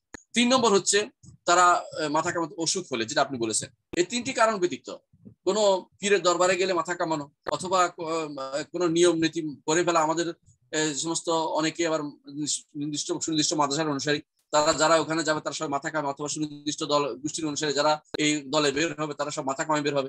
এটা এটা সুন্নত নয়, এটা সুন্নাহ বিরোধী কাজ। যদি কারো অভাব থাকে সেটা ভিন্ন কথা, অভাবের ব্যাপারটা আলাদা, সে টাকা নাই, একবার কামাইলে অনেকদিন যাবে, এই চিন্তা ভাবনা করে সেটা আলাদা কথা। অভাবে আছে, কোনো তারা বাড়াইতে পারতেছে না, কিন্তু এটাকে নিয়ম বানিয়ে নেওয়া যে মাথা কামানোই সুন্নত, এটা কিন্তু সুন্নত নয়। শুধু মাথা কামানো সুনির্দিষ্ট যা সময় সুন্নত, সব সময় সুন্নত সেটা নয়। 3 নম্বর প্রশ্ন। আসসালামু আলাইকুম। ওয়ালাইকুম আসসালাম। সন্তান যেন জন্মগত কোনো ত্রুটি বা অটিজম জন্ম না নেয়, সেই জন্য গর্ভবতী মায়ের জন্য আলাদা কোনো আমল আছে? জি না, সেটা আল্লাহর কাছে একান্ত দোয়া করবেন। রব্বি হাবলি মিনাস সালিহিন, রব্বি লা তাজারনি ফারদা ওয়া আনতা খায়রুল ওয়ারিসিন, অনুরূপভাবে রব্বানা আতিনা ফিদ দুনিয়া হাসানাহ ওয়া ফিল আখিরাতি হাসানাহ ওয়া কিনা আযাবান নার দোয়া করবেন। রব্বানা রব্বানা হাব লানা মিন লাদুনকা যুররিয়াতান তাইয়্যিবা, এটা বলবেন। অথবা বলবেন রব্বানা হাব লানা মিন আজওয়াজিনা ওয়া যুররিয়াতিনা কুররাতা আয়ুনিন ওয়াজআলনা লিল মুত্তাকিনা ইমামা। এটা বেশি করে করতে পারবেন। চক্ষু শীতলকারী হবে তখনই যখন তার মধ্যে রোগ ব্যাধি অসুস্থতা এগুলো কম থাকবে। এই দোয়া বেশি বেশি করে করবেন, এবং সকাল বিকেলে দোয়াগুলি করবেন, এবং সন্তানদের জন্য দোয়াগুলি করবেন, ফু দিবেন তাদেরকে। আলহামদুলিল্লাহ, এর মাধ্যমে হয়তো সেটা মুক্তি বা ব্যবস্থা হতে পারে। পরবর্তী প্রশ্ন, এর সাথে প্রশ্ন জড়িত আছে। গর্ভবতী মায়ের সকল প্রকার বদনজর থেকে সুরক্ষিত থাকার উপায় কি? এর জন্য উপায় হচ্ছে সকাল বিকেলে দোয়াগুলি করা, আর বদনজরের দোয়াগুলি দেখা। হেসনু মুসলিম গ্রন্থ থেকে সেটা পড়বেন, আলহামদুলিল্লাহ এটা অনেক কাজে দিবে। পরবর্তী সাথে জড়িত হচ্ছে সন্তান নর্মাল ডেলিভারি হওয়ার জন্য কোনো আমল আছে কি?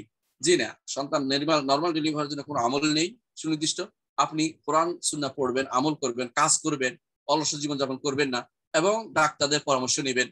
যে নর্মাল ডেলিভারি যে সমস্ত অভিজ্ঞতা আছে যাদের মায়েদের, তাদের কাছ থেকে অবশ্যই আপনাকে সেটা জেনে নিতে পারেন কিভাবে চললে ভালো হয়। এবং কি আলহামদুলিল্লাহ এখন এই দেখেন COVID-19 এই ইয়াতে পিরিয়ডে অনেকেই নর্মাল ডেলিভারি হয়েছে। এর অর্থ হচ্ছে নর্মাল ডেলিভারি হওয়া সম্ভব। বেশিরভাগ ডাক্তাররাই ফাঁকিবাজি করে, অনেকেই পয়সা কামানোর বুদ্ধি করে, অনেকেই মাদেরকে ভয় দেখিয়ে দিয়ে তাদেরকে নর্মাল ডেলিভারি থেকে মুক্ত করে। এ কোনোটাই সঠিক কাজ নয়।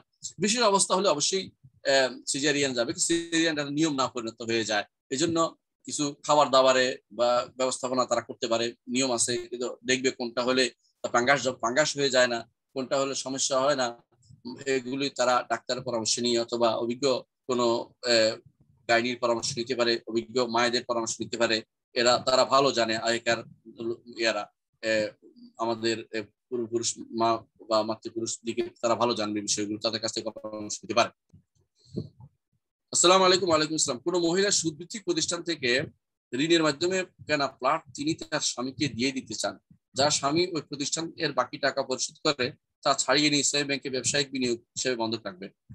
সুদ থেকে বেরিয়ে আসার একটি উপায় হিসেবে কি এটা গ্রহণযোগ্য? জি, এটা গ্রহণযোগ্য, আলহামদুলিল্লাহ, কোনো সমস্যা নেই।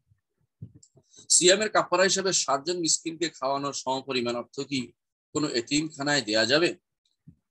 এতিমখানায় দিলেও যদি তারা গরিব হয় দিতে পারবে, আপনি খোঁজ নিবেন, সব এতিম কিন্তু গরিব না, এতিমের সম্পদও থাকে, অনেকে দিতে চায় না।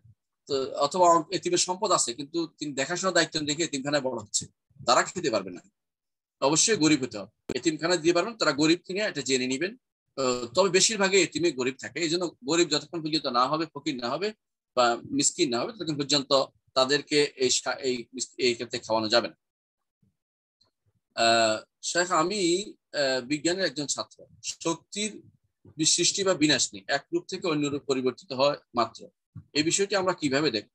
বিষয়টি যথার্থতা জানি উপকৃত আল্লাহ আপনার ভালো। আপনি বিজ্ঞানের ছাত্র, মাশাআল্লাহ, বিজ্ঞান পড়া ভালো, আমরা স্বীকার করছি না। শক্তির সৃষ্টি বা বিনাশ নেই জিনিসটা হচ্ছে একেবারেই সূক্ষ্ম জিনিস। সেটা কি? আগেকার দিনে বলা হতো এমন একটি অণু পরমাণু আছে যা আর অণু পরমাণু যাচ্ছে আর কাটা যায় না। এটা নিয়ে আগেকার দিনে এটাকে বলতো যে, এটাকে সবাই বলতো যে এটা নিয়ে সবচেয়ে বেশি বাড়াবাড়ি করেছে মুতাজিলারা, আশারা, মাতুরিদিয়ারা। এবং তাদের জাওহারুল ফরদ নাম তারা, জাওহারুল ফরদ, যে এমন একটি মুক্তা খাঁটি, একেবারে খাঁটি জিনিস যেটাকে আর ভাগ করা যায়। পরবর্তীতে আলহামদুলিল্লাহ, এটা কিন্তু কোনোদিন মুসলিম গবেষকরা কোনোদিন বলে নাই। এটা বলতো যারা বিভ্রান্ত, তারাই শুধু বলতো। তারা মনে করতো পৃথিবী বা যে কোনো জিনিসের একটা মূল তত্ত্ব আছে, মূলটা থেকে সৃষ্টি হয়েছে, মাদা থেকে সৃষ্টি হয়েছে। কোরআন এবং হাদিসে কোথাও বলা হয় না যে এরকম একটা মাদা থাকতে হবে। কোরআন এবং হাদিসে আল্লাহ তাআলার সৃষ্টি রহস্যই বলা হচ্ছে আল্লাহর নির্দেশ, আল্লাহর অর্ডার। আল্লাহ কিভাবে অর্ডার করে, শক্তিকে কিভাবে সংকুচিত করে কোনটা কি বানাবেন আল্লাহ তাআলা জানেন। আল্লাহ তাআলা অর্ডার দিয়েছেন, হয়ে যায়। বলেন নাই যে সেটার মধ্যে একটা জুস থাকতে হবে, একটা ছোট্ট একটা অণু থাকতে হবে, পরমাণু থাকতে হবে, কিন্তু আল্লাহ কোথাও বলেন না, রাসূল বলেননি। সুতরাং আমাদের ইসলামের সাথে এটা কোনো কন্ট্রাডিক্টরি হচ্ছে না আপনার এই কথা। এটাকে আপনি কন্ট্রাডিক্টরি ভাবার কোনো কারণ, ওই ব্যক্তি কথার সাথে কন্ট্রাডিক্টরি। যে ব্যক্তি মনে নিয়েছিল এক সময় তারা তারা ছিল আশায়ে মাতুরিদি এবং মুতাজিলারা, তারা বলতো যে সৃষ্টির মূলে উপাদান হচ্ছে একটা ছোট্ট উপাদান, যেটা সুপার অ্যাটম, যেটাকে তারা বলতো। এইটা সুপার অ্যাটম থিওরি কখনো দিন মুসলিমরা, সালাফি আলেমরা কখনো গ্রহণ করেননি। কোন না রাসূল বলেছেন, না ইবনে আব্বাস বলেছেন, না সাহাবীরা বলেছেন, না তাবেঈনরা বলেছেন, না ইমামরা বলেছেন, কেউ বলেনি। আলহামদুলিল্লাহ। এর অর্থ হচ্ছে আল্লাহ তাআলা মিন বাইনি ফালসিন ওয়া দামিন লাবানান খালিসান, গোবর এবং রক্তের মাঝখান দিয়ে খাঁটি দুধকে বের করে নিয়ে আসছেন। কোনোদিন মুসলিমরা এই বলে নাই কোনোদিন যে সুপার অ্যাটম দিয়ে পৃথিবী তৈরি, এটা বলে নাই। সুপার অ্যাটমের থিওরিটা ভুল ছিল, এটা প্রমাণিত হলো। তখনও আলেমরা বলছে এটা ভুল, তোমাদের সুপার অ্যাটমের কোনো অস্তিত্ব নাই। এখন আপনি বলছেন যে এটা অস্তিত্ব নাই, আমি এটা বুঝলাম যে সুপার অ্যাটমের অস্তিত্ব নাই। শক্তি আল্লাহ তাআলা তার অপার অর্ডারে শক্তির মাধ্যমে সেটা দুনিয়াকে পরিচালিত করতেছেন। কুদরতুল কামেলা, এটা দিয়ে আল্লাহ কোরআনে বলছেন কুল্লু শাইইন কাদির। সেই সুপার অর্ডার, এই অর্ডার যেখানে পড়ছে সেখানে কর্মকাণ্ড হচ্ছে। সেই অর্ডারের মাধ্যমে শক্তি বিনাশ, সৃষ্টি বা বিনাশ হবে কোনোদিন বলে নাই। আল্লাহ তাআলার অর্ডারে সেটা চলছে। সেটা কোনোদিন আল্লাহ ধ্বংস করে দিচ্ছেন, যেমন মানুষ তাকে ধ্বংস করে দিচ্ছেন, আবার নতুন করে আরেকজন তৈরি হচ্ছে আল্লাহর অর্ডারের মাধ্যমে। সেখানে জুজু মরে যাচ্ছে, একটা নয় যে একটা সুপার অ্যাটমের মাধ্যমে হচ্ছে। এটা কিন্তু আল্লাহ বলেন না, রাসূল বলেন নাই। এটাকে আমাদের কোনো সমস্যা আমরা দেখতে পাচ্ছি না। সুতরাং পরিবর্তিত হয়, এটা কোনো সন্দেহ নেই। ইস্তেহালা বলে আরবিতে এটাকে। কেমন ইস্তেহালা? আল্লাহ তাআলা এটাকে আরেকটা করে দেন। কোরআনে কারিমে আল্লাহ এটা বলে দেন যে আমি এটাকে আরেকটা করি, এটাকে আরেকটা করি। কোরআনে কারিম বারবার আল্লাহ তাআলা বলেছেন, হাদিসে এটা বলেছেন রাসূলুল্লাহ সাল্লাল্লাহু আলাইহি ওয়াসাল্লাম, যে আল্লাহ তাআলা এটা তোমাদেরকে পরিবর্তন করে আরেকজনকে আনতে পারেন। এটাই কথা। তো ইস্তেহালা অসম্ভব কিছু না, এটা কোনো শরীয়ত বিরোধী কথা হচ্ছে না। বাস্তবতা হচ্ছে শক্তি আল্লাহর পক্ষ থেকে, শক্তির মাধ্যমে আল্লাহ তার কুদরতুল কামেলা যে সিফাত গুণ আছে, এটার মাধ্যমে পৃথিবীতে আল্লাহ তাআলা তিনি যেটাকে ইচ্ছে সেটাকে শক্তিমান করে সেটা দিয়ে আরেকটা জিনিস বানান, যেটাকে ইচ্ছে সেটাকে অশক্তিমান করে আরেকটা জিনিস বানান, সেটা দিয়ে আরেকটা জিনিস তৈরি করেন, সেটা প্রস্তুত করেন। আল্লাহ তাআলার ইচ্ছা, তিনি যেভাবে সৃষ্টি করে থাকেন। এটার সাথে আমি কন্ট্রাডিক্টরি কোনো কিছু দেখি না, কিন্তু আপনি এটাকে কখনো অন্য কিছু মনে করবেন না। হ্যাঁ, আপনি এটা বলতে পারেন যে তাহলে কি এই শক্তি কি বিনাশ হবে? হ্যাঁ, বিনাশ হবেই, কোনো সন্দেহ নেই। আল্লাহ যখন চাইবেন তখন এটা বিনাশ হবে, এবং তখনই কিয়ামত হয়ে যাবে, এবং তখন আর কিছু থাকবে না, এবং সবকিছু আবার আবার নতুন করে আল্লাহ তাআলা কামা বাদানা আউওয়ালা খালকিন নুঈদু ওয়াদান আলাইনা ইন্না কুন্না ফাইলিন। হ্যাঁ, শক্তি আছে, বিনাশ এক সময় হবে, কিন্তু আল্লাহ যেটা বিনাশ করতে চাইবেন না সেটা বিনাশ হবে না। যেমন জান্নাতের যে সমস্ত নাজ নেয়ামত সেগুলি বিনাশ হবে না, সেগুলো অনবরত তৈরি হচ্ছে। আরো আল্লাহ প্রতিদিন আল্লাহ তাআলা নতুন করে জান্নাতকে সাজাচ্ছেন যারা জান্নাত যাবে তাদের জন্য। আবার জাহান্নামকে আল্লাহ তাআলা আগুন দিয়ে প্রতিদিন বাড়াচ্ছেন যারা জাহান্নামে তাদের জন্য, এই শক্তি বাড়াচ্ছেন। আবার এখানে শক্তি কোথাও ক্ষয় করে দিচ্ছেন, এখান থেকে নাই আরেকটা হচ্ছে, কোথাও সেটা অপেক্ষা করছে আবার সময় মতো হবে। সে আসবাব নিয়ন্ত্রণ করেছে, কার সাথে কিসের মিললে শক্তি তৈরি হবে আল্লাহ সেটা নির্ধারণ করে দিয়েছেন। সেভাবে এমন একটা সময় আসবে যখন এটা কাজ করছে না। আপনি অনেক সময় দেখেন অ্যান্টিবায়োটিক কাজ করে না, কেন? এই শক্তি কাজ করতে আল্লাহ তাআলার মতো দেননি, এই জন্য কাজ করতেছে না কারোর শরীরে। এর অর্থ হলে মানুষ মরতো না। এর অর্থ হচ্ছে হ্যাঁ পরিবর্তন হচ্ছে, বিনাশ নাই একেবারে বলা যাবে না, বিনাশ হবে, কিন্তু আল্লাহ তাআলার তার অর্ডার বিনাশ হবে না, কারণ সেটা তো অর্ডার, তার অর্ডার কালিমাতুল্লাহ, আল্লাহর অর্ডার কালিমাত যেগুলো এগুলো বিনাশ কখনো হয় না, সেগুলো অর্ডারে যেটা চলবে সেটা চলবে। যেগুলো আল্লাহ তাআলা বিনাশ বেনিশ করতেছেন বেনিশ হবে এবং অন্য কিছু হয়ে যাবে, এটাও আল্লাহর অর্ডার, আল্লাহর অর্ডার। কিন্তু মানুষ যখন জান্নাতে যাবে সেটা তো আল্লাহ তাআলা অর্ডার হিসেবে সেটা থাকবে, তারা থাকবে, জাহান্নামে তারাও সেটা থাকবে, সেটা অপরিবর্তনীয়। এবং তিনি যখন চাইবেন পৃথিবী ধ্বংস করতে, ধ্বংস হয়ে সেটা আবার স্থবির জিনিস হয়ে যাবে, আবার সেখান থেকে আরেকটা হবে। এটা বলে নাই হয়ে যাবে, এটা আল্লাহ বলে নাই, তার রাসূলও কোথাও বলে নাই, বরং তারা বলেছেন যে ফানা ধ্বংস হবে, এটা বলেছে। তারা বলে নাই নাস্তি হয়ে যাবে সবকিছু, এটা বলে নাই, বরং বলেছে ইয়াউমা তুবাদদাল আরদু গায়রাল আরদ, জমিন পরিবর্তন হবে, আরেকটা জমিন হবে। বলেন নাই যে জমিন একেবারে নাই হয়ে যাবে, এটা বলে নাই। এর জমিন বরং এই জমিনকে খেয়ে ফেলবে বলেছে, রুটি বানাই দেওয়া হবে, অর্থাৎ পেটে চলে যাবে, মাটি আবার গোবর আবার হয়ে যাবে, অর্থাৎ সেটা হজম হয়ে যাবে। যেটা জান্নাতে যাবে তাদের এটা হজম হয়ে যাবে, তারা ডেকোরের সাথে হজম হয়ে যাবে, যেমন হাদিসে আসছে, কিন্তু হজম হবে, কিন্তু তাদের শরীরে ঢুকবে। এর অর্থ হচ্ছে আপনি সেটা আরেকটা জিনিস তৈরি করা হবে। এটা তো আমাদের কন্ট্রাডিক্টরি কিছু দেখি না, বাস্তবতা এটাই সত্য, এবং এটাকে আপনি মেনে নিতে হবে। কিন্তু এটাকে আপনি বলবেন না যেটা ধ্বংস নয়, কারণ হচ্ছে একটা জিনিস এইটাও একটা ধ্বংস, কিন্তু এটা নাই হয়ে যায় না। ধ্বংস অর্থ হচ্ছে এই স্ট্রাকচার পরিবর্তন হয়ে গেছে। মানুষ স্ট্রাকচার ছিল, আস্তে আস্তে মাটি হয়েছে, তুমি বুঝতে পারছেন? গরু স্ট্রাকচার ছিল, আস্তে আস্তে ধীরে ধীরে এটা শেষ হয়ে গেছে, নিঃশেষ হয়ে আবার মাটিতে পরিণত হয়ে গেছে। গোবর ছিল, আবার মাটি হচ্ছে, সেই গোবর দিয়ে আপনি ধান ফলাচ্ছেন, এটা তো একটা আরেকটা শক্তি পরিণত হচ্ছে। এটাকে আপনি অস্বীকার করবেন কি করে? কোরআন ও হাদিস কখনো বলে নাই যে একেবারে আমি সবকিছু, আল্লাহ বলেন নাই যে আমি সবকিছু একেবারে সে নিঃশেষ করে দেবে, সেটা বলে নাই। তিনি বলেছেন ধ্বংস করবেন, ধ্বংস করবেন, অর্থাৎ এটা এই অবস্থায় স্ট্রাকচার রাখবেন না, আরেক স্ট্রাকচার তৈরি করে দিবেন। কিন্তু এটা আল্লাহ তাআলার পক্ষ থেকে অর্ডার, তার অর্ডারে হয়। তার খালক ওয়াল আমর, তার সৃষ্টিও তার নির্দেশতা, নির্দেশের সৃষ্টি হয়, এবং সেই নির্দেশটাকে এই জন্য আল্লাহ, নির্দেশটা হচ্ছে আল্লাহর বাণী, এটাকে আল্লাহ তাআলার এটা আল্লাহর গুণ, এটা আল্লাহ তাআলার এই কালেমাতুল্লাহ, আল্লাহর এই বাণীর ওসিলা দিয়ে আমরা দোয়া করি, আউযু বিকালিমাতিল্লাহি তাম্মাতি মিন শাররি মা খালাক, দোয়া করে থাকি। এই আল্লাহর পরিপূর্ণ কালাম, সেটা অর্ডার, সেটা আল্লাহ তাআলার বাণী, বাণী দুইটা, এটা যেমন শারঈ বাণী, যেমন কোরআন দিয়ে আমরা এই ইস্তেআযা করি, তেমনি ভাবে আল্লাহর প্রাকৃতিক যে অর্ডার, সূর্য ওঠা পশ্চিম দিকে, এটা হতো ধ্বংস হও, এটা জীবিত হও, এটা হও, এই অর্ডারটাও আমাদের জন্য আল্লাহর এই শক্তি হিসেবে কাজ, অর্ডারের কারণে শক্তিটা হচ্ছে। সুতরাং সেটাকেও আপনি মনে করেন। তবে শিরক হচ্ছে ওই জায়গায় যখন বলবেন যে শক্তি কারো কাছ থেকে আসে নাই, শক্তি আল্লাহর পক্ষ থেকে এখানে আসছে, যেটা চলতেছে। আর এটা যখন ঐশ্বর শিরক হয়, তখন বলবো যে শক্তিটা আগেও ছিল, যখন আল্লাহ তাআলার নির্দেশ মোতাবেক আসেনি, অথবা আল্লাহ তাআলা এটাকে একেবারেই এটাকে ধ্বংস করবে না, এটা বলে তখন শিরক হয়ে যাবে। কিন্তু এটা পরিবর্তন হবে, আল্লাহর নির্দেশ পরিবর্তন, এটা বললে শিরক হবে না, এবং এটাতে কোনো সমস্যা আমি দেখি না, আলহামদুলিল্লাহ। পরবর্তী প্রশ্ন হচ্ছে, আসলে অনেক প্রশ্ন, এত প্রশ্ন যদিও বৃষ্টি আছে, দেখি ইনশাআল্লাহ, আমাদের দেরি করে ফেলছি। 6 নম্বর প্রশ্ন,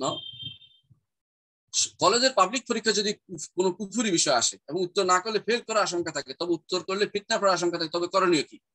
আপনি যেটা কুফরি প্রশ্ন থাকে সেটা উত্তর দিবেন না, ফেল করলে ফেল করবেন, কিন্তু উত্তর দিয়ে কুফরি কালামটা বলবেন। আর যে সাহস করে থাকেন, বিশুদ্ধ কথাটা লিখবেন এবং দলিল ভিত্তিক লিখে যাবেন, নম্বর দিলে দিব, না দিলে নেই, কিন্তু মিথ্যাটা লিখতে পারবেন না, মিথ্যাটা যে কুফরি পর্যন্ত চলে যায় এমন কথা লিখতে পারবেন না।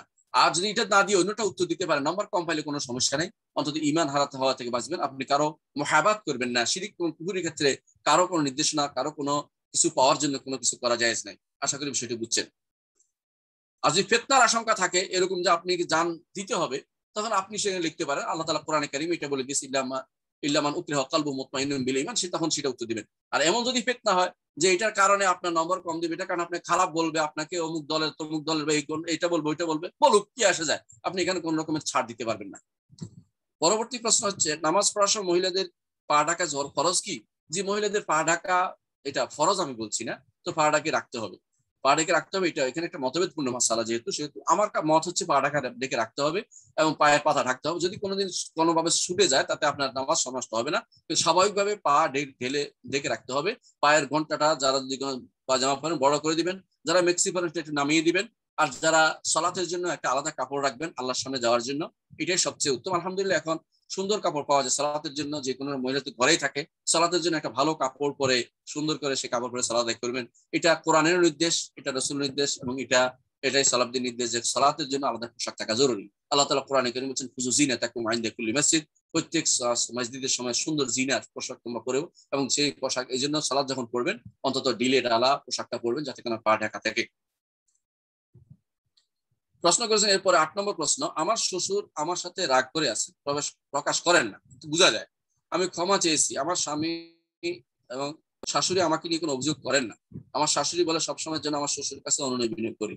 আমার প্রশ্ন হলো কতবার এক ভুলের জন্য ক্ষমা চাওয়া উচিত বা আমার কি করণীয়? আপনি ক্ষমা চেয়েছেন, আলহামদুলিল্লাহ।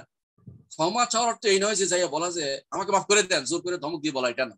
আপনার আচার আচরণে তিনি হয়তো বুঝবেন যে আপনি অবশ্যই অনুশোচনায় ভুগছেন। তিনি যদি কোনো এটা বুঝে মাফ করে দেয়, আলহামদুলিল্লাহ। মাফ না করে দিলেও আপনি আল্লাহর কাছে আপনি ফ্রি থাকতে পারবেন যে আমি চেয়েছি এবং আমি তার সাথে খারাপ ব্যবহার করি না। কারোর সাথে খারাপ ব্যবহার করাটা এমনিতে জায়েজ না, আর পরিবার হয় সেখানে মোটেই না।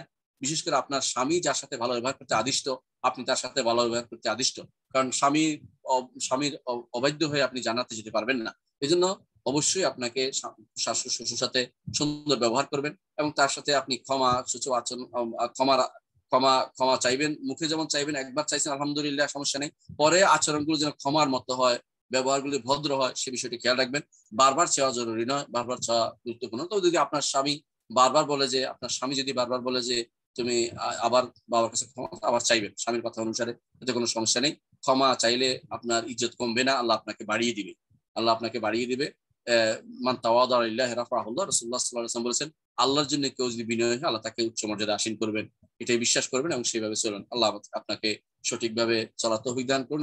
আপনার শাশুড় শ্বশুরকে তার রাগ কমিয়ে আপনার উপর খুশি হওয়ার তৌফিক দান করুন এবং আপনি যেন সবাই সন্তোষবর্ধন হয়ে গিয়ে থাকতে পারেন, তৌফিক দান শিক্ষা আল্লাহর কাছে কামনা করছি।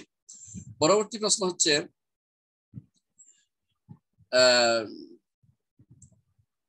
9, ফজিলাতুল শেখ আহসানুল্লাহ ইলাইকুম, হাদিস অস্বীকারীকে আহলুস সুন্নাহ ইজমা অনুসারে কাফের।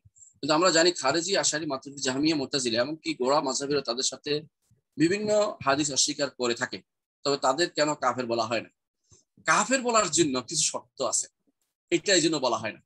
কাফের বলার জন্য দুইটা কাজ আছে। একটা হচ্ছে ব্যক্তিকে আমভাবে বলা যাবে যারা হাদিস অস্বীকার করে তারা কাফের, সে যেই দলের হোক, আশারি মাতুরিদি হোক আর যাই হোক, আসলে হাদিস অস্বীকার করলে কাফের এভাবে বলতে পারবেন।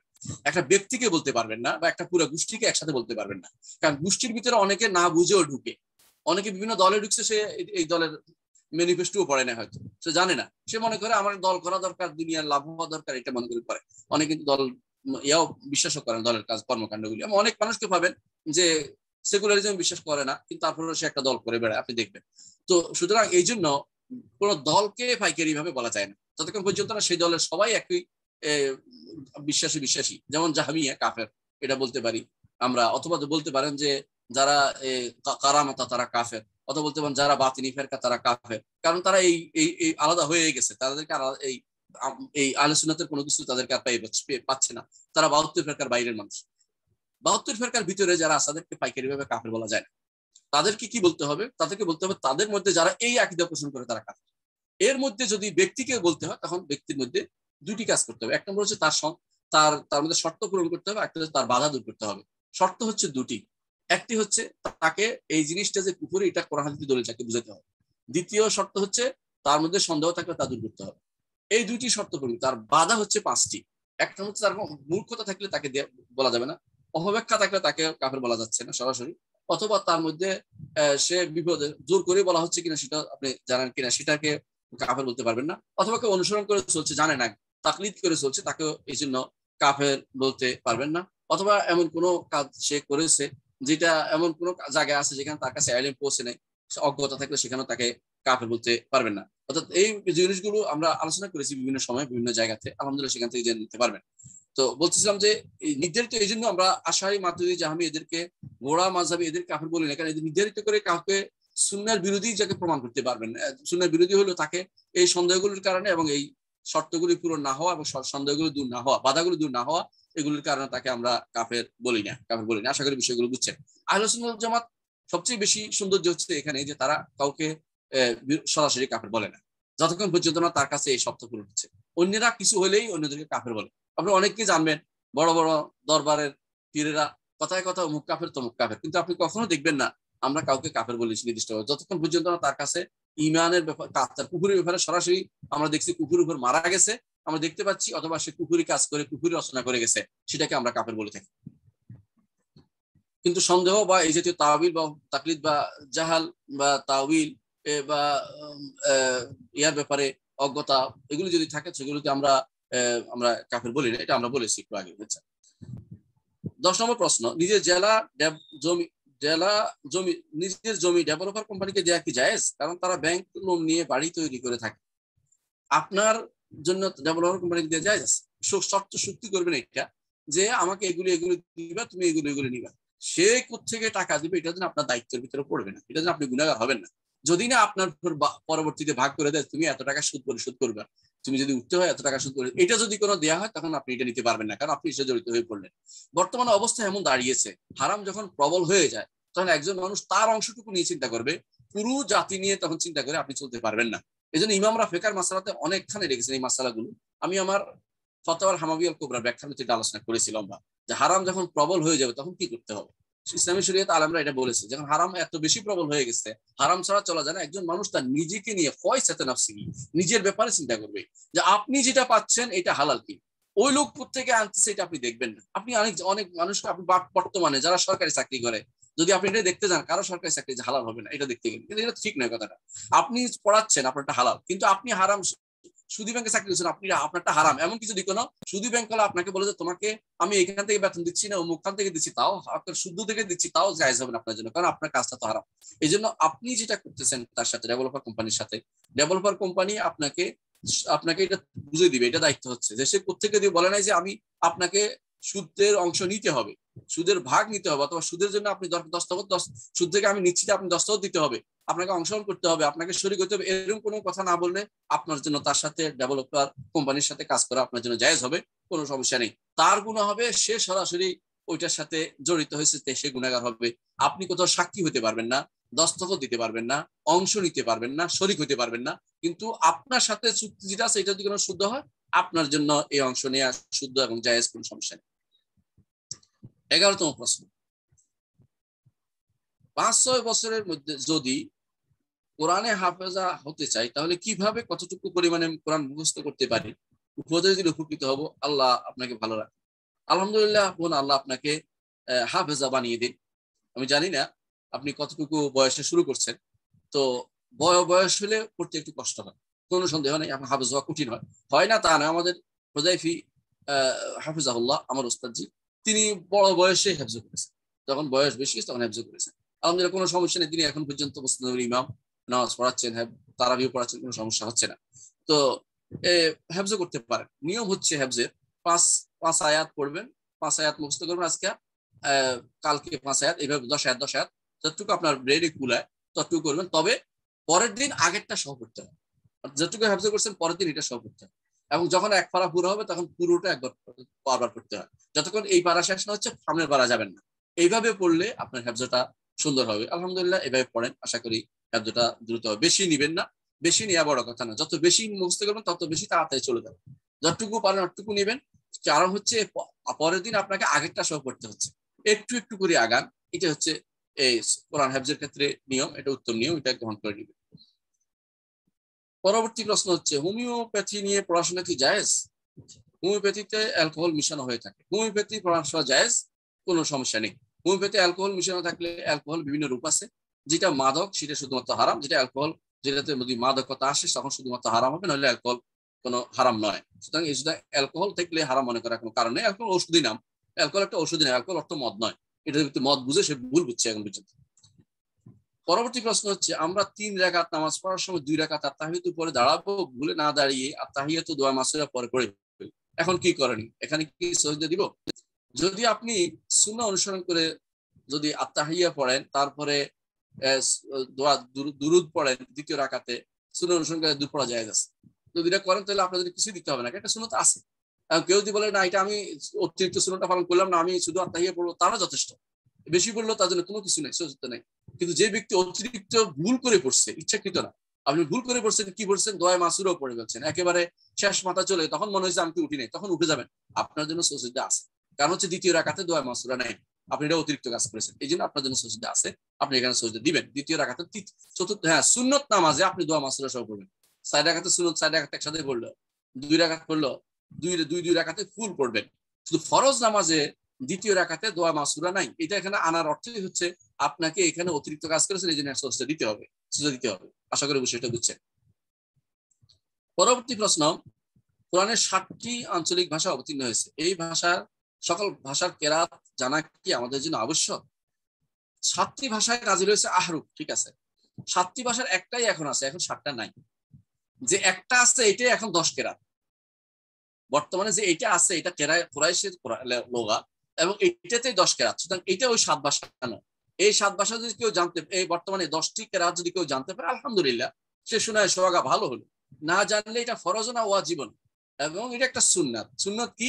রাসূল এভাবে পড়ছেন, সাহাবীরা এভাবে পড়ছেন, তাবিঈরা এর সাথে কেরাত জড়িত আছে, এর সাথে হুকুম জড়িত আছে। এটা না জানলে কোনো গুনাহ হবে না। তবে যখন আপনি থিসিস লিখবেন, বড় বড় কাজ করবেন, তখন আপনাকে এটা রসম লিখতে হবে, কারণ রসমের মধ্যে কেরাত আছে। যেমন মালিকি ইয়াউমিদ্দিন, এটা পড়তে হয় মালিকি ইয়াউমিদ্দিন পড়া যায়, বহুত কেরাতে মালিকি ইয়াউমিদ্দিন আছে। আপনি লেখার সময় মালিকি আলিফ এটা দিতে পারবেন না, আপনি খাড়া জবর দিবেন। এই জন্য খাড়া জবর দিবেন, যে ইচ্ছা করলে খাড়া জবর পড়বে, যে পড়বে না সে মালিকি পড়বে। সুতরাং বোঝা গেল যে কোরআনের রাসমের মধ্যে জ্ঞান আছে, এটা ভুল করা যাবে না। কিন্তু আপনি যেটা জানেন না এটা নিয়ে বাড়াবাড়ি করবেন না। কেউ যদি পড়ে থাকে এটাকে মেনে নেবেন। আপনি এটা শরীয়ত বাধ্যবাধকতা দেয়নি যে কেরাত 10টা পড়তে হবে, এটা বাধ্যবাধকতা শরীয়তে নেই। বরং এটা হচ্ছে সুন্নাত, পড়তে পারে আলহামদুলিল্লাহ। যদি এটা থাকা উচিত, জানা উচিত, এই হিসাবে উম্মতের মধ্যে কয়েকজন জানলেই চলবে। অর্থাৎ ফরজে কিফায়া হিসাবে কেউ জেনে নিলে আলহামদুলিল্লাহ, না জানলে প্রত্যেক উম্মতে এটা যেন গুনাহগার হবে। কেউ না কেউ শিক্ষিত জানতে হবে, কারণ এটা একটি সুন্নাত, রাসূল সাল্লাল্লাহু আলাইহি ওয়াসাল্লাম সাহাবাদের সুন্নাত। এটা এইভাবে পড়ে আসছে। একটি হরফ, একটি ভাষা, একটি আঞ্চলিক ভাষা, যেটা কুরাইশের ভাষা, এটাতেই 10টি কেরাত। আপনি মনে করবেন না যে এখন যেটা আছে এটা 10টি আঞ্চলিক ভাষা, এটা নয়, সেটা এখন নাই, সেটা এখন নাই। এবং সেটা আলহামদুলিল্লাহ আল্লাহ ভুলিয়ে দিয়েছেন, সেটা এখন নাই, আল্লাহ ভুলিয়ে দিয়েছেন এটা মানুষের অন্তর থেকে, কারণ মানুষের মধ্যে মতভেদ তৈরি হবে সেই জন্য। পরবর্তী প্রশ্ন হচ্ছে, বর্তমানে আরএসটি ওয়ার্ল্ড নামে একটি ইন্টারনেট বিজনেস চালু হয়েছে। এখানে 400 টাকা দিয়ে অ্যাকাউন্ট খুলে প্রতিদিন 2টা করে যে কোনো পণ্যের অ্যাড রিভিউ করলে প্রতিদিন 12 টাকা করে দিচ্ছে। এটা ইসলাম কতটুকু জায়েজ একটু আলোচনা করলে ভালো হতো। এটা আলোচনা করেছি আলহামদুলিল্লাহ, বিস্তারিত আলোচনা করেছি ইতিপূর্বে। এটা হারাম হারাম হারাম। এটা পরিপূর্ণভাবে মাল্টি লেভেল মার্কেটিং, আর কিছুই না। এটা মাল্টি লেভেল মার্কেটিং আরেক রূপ। চালাকি করে আপনাকে অ্যাডের দিতে ঢুকাইছে। আপনাকে ঢুকাইতে হবে কিরকম? আপনি 2জন আরএসটি ওয়ার্ল্ডে ঢুকেছেন, তো আপনি নিজে ঢুকছেন, আপনি আরো 2জনকে ঢুকাবেন। আপনি বসে বসে তাদের কাছ থেকে এখন উপরি পাবেন। এইটা নামে সুদ, এটা হারাম। বিনা শ্রমে যে টাকাটা আপনি পাচ্ছেন, আপনি 2জনকে ঢুকাইছেন, বলেন যে আপনি 2জনকে ঢুকাইলেন, মানলাম যে 2জনের ঢুকাইতে একটু কষ্ট হয়েছে। এরপরে যারা ঢুকাচ্ছে আপনি কিভাবে পাচ্ছেন যেটার টাকা, এটা বলেন। আপনি এটা পেতে পারেন না। আপনার একটা হাত নষ্ট হয়ে গেলে 2টা হাত, 4টা হাত, 8টা হাত হয়, এগুলো ভাইলেই পাইছেন নাকি? এগুলি শরীয়তের কোনো নিয়ম নেই। এগুলি হচ্ছে পুরাই সুদি কারবার, চক্রবৃদ্ধি, হারামের কাজ। এগুলি কোনো জায়েজ নাই, এগুলি পুরোপুরি নিষেধ। আপনি একটা আলোচনা করবেন ইসলামে মাল্টি লেভেল মার্কেটিং, ইসলামে মাল্টি লেভেল মার্কেটিং MLM এর উপরে islamhouse.com এ একটা আলোচনা আছে, লেখা আছে। আমি ডক্টর মঞ্জুর আলী এবং তাজুল ইসলাম, আমরা 3জনের সম্পাদনা লেখা এবং দেখা, আমরা 3জন এটা দেখে দিয়েছি। এটা ভালো, এটা পড়বেন। এটা পড়লে আপনি বুঝবেন যে এই জাতীয় বর্তমানে যেগুলো আছে, ইবেলি বা এই ইউনিপে 2 অথবা এই কি এর নাম বের হয়েছে একটা কয়দিন আগে, ডেস্টিনি, এই জাতীয়, এগুলো সবই হারাম কাজে লিপ্ত আছে। এবং এগুলির মধ্যে এক একজন এক এক পদ্ধতি নিয়ে এসে নতুন করে সেগুলিকে আপনার সামনে তুলে ধরে। এগুলি হারাম, এগুলি করা যাবে না, এগুলি থেকে দূরে থাকবে। কতটুকু করা যাবে একটু বলতে পারবেন? একটু হচ্ছে যে কেউ আপনাকে দায়িত্ব দিল যে তুমি এই চাকরি দিচ্ছি তোমাকে, তুমি এই কাজটা করো, তোমাকে 400 টাকা দিব, এটা জায়েজ আছে। ওই কোম্পানি যদি কোনো হারাম হয়, আপনি জায়েজ না চাকরি করেন, হারাম কোম্পানি হলো। ভালো কাজের অ্যাড দিলে আপনার জায়েজ হবে যে আমার তোমার দায়িত্ব দিচ্ছি, আমার অ্যাডটা দিয়ে দাও। ভালো অ্যাড দিলে দিতে পারবেন। কিন্তু এই কোম্পানিতে ঢোকার অর্থ হচ্ছে আপনি ওদের নিয়ম অনুসারে চলবেন। এদের নিয়মটা হচ্ছে সুদের নিয়ম, এদের নিয়মটা হচ্ছে ঘুষের নিয়ম, এদের হচ্ছে ধোকার নিয়ম। এটা হারাম, এই জন্য এগুলোতে কোথাও ঢোকা যাবে না। আসসালামু আলাইকুম। ওয়ালাইকুম আসসালাম। আশা করি আল্লাহর রহমতে ভালো আছেন। আলহামদুলিল্লাহ, হাঁপিয়ে উঠছি, ভালো তো আছি আলহামদুলিল্লাহ। অনেক লম্বা প্রশ্ন আপনাদের। ফেসবুকে অনেক তাহকিককারী ভাই কেউ একজনের মন্তব্যের উপর ভিত্তি করে বলে থাকে ইমাম বারবাহারি আশারুস সুন্নাহ, ইমাম লাআলাকে শারহ আকিদুস সুন্নাহ ওয়াল জামাআহ তাদের থেকে সনদ দিয়ে প্রমাণিত নয়, তাদের কথা কি ঠিক? জাযাকুমুল্লাহু খায়রান।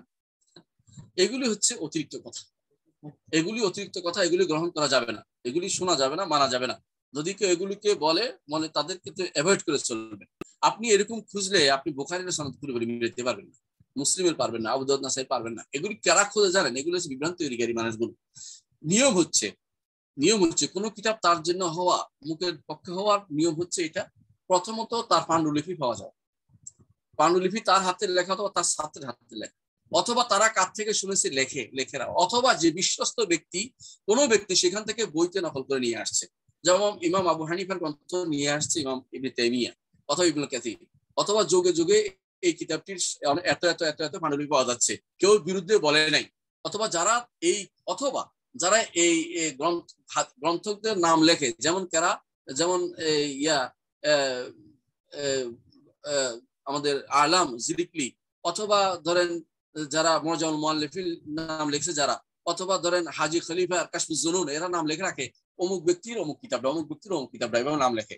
কেউ কেউ কিতাবের কোন একটা অংশ উদ্ধৃত করে যে এই কিতাবের শুরুতে এটা বলা, শেষ এটা বলা হয়েছে। কেউ কেউ মাঝখান থেকে একটা অংশ দেয়, যখন এটা মিলে যায় তখন সেটা প্রমাণিত হয় যে এটা তার কিতাব। এগুলিতে এই কিতাবগুলি সবগুলি প্রমাণিত। যে ব্যক্তি বলে যে এগুলিতে প্রমাণিত হয় না, তারা ইচ্ছা করে সন্দেহ তৈরি, তাদের অন্তরের ভিতরে ব্যাধি আছে, এই জন্য তারা এই জাতীয় সন্দেহ তৈরি করে করে উম্মতে মুসলিমের ভিতরে সন্দেহ তৈরি করে, এগুলো মুস্তাশরিকিন বা প্রাচ্যবিদদের সন্দেহ তারা মুসলিমদের মধ্যে প্রচার করে, আর ধীরে ধীরে আমরা সেটা প্রচার করি, নাউজুবিল্লাহ। এই জন্য এই সমস্ত তথাকথিত মহাক্কিক নামধারী লোকদের থেকে দূরে থাকবেন।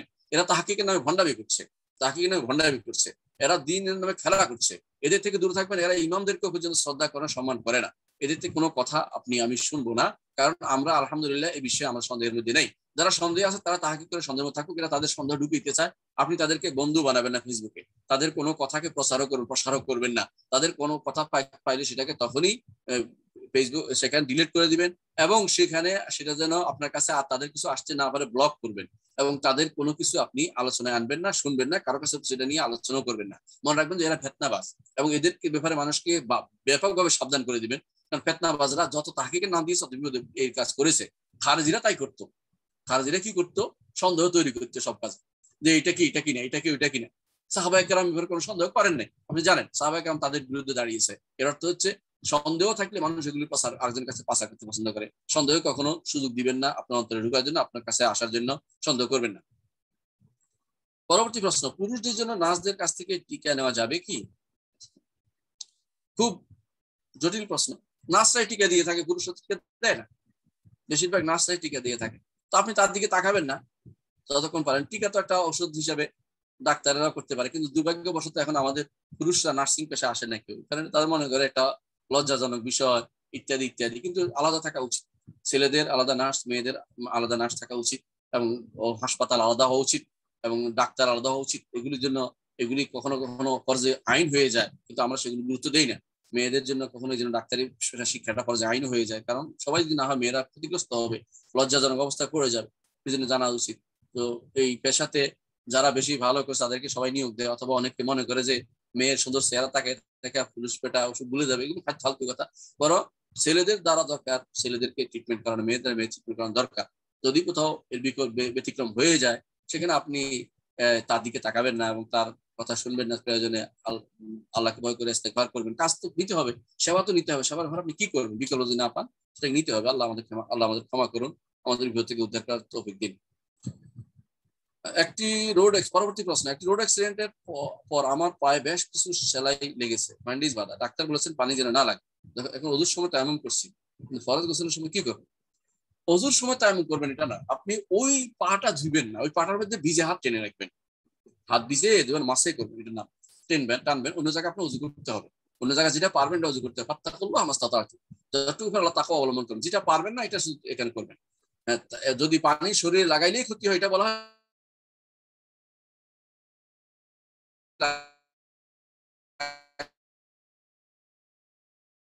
গোসলের সময় আপনাকে অন্য জায়গায় আপনাকে গোসল করতে হবে।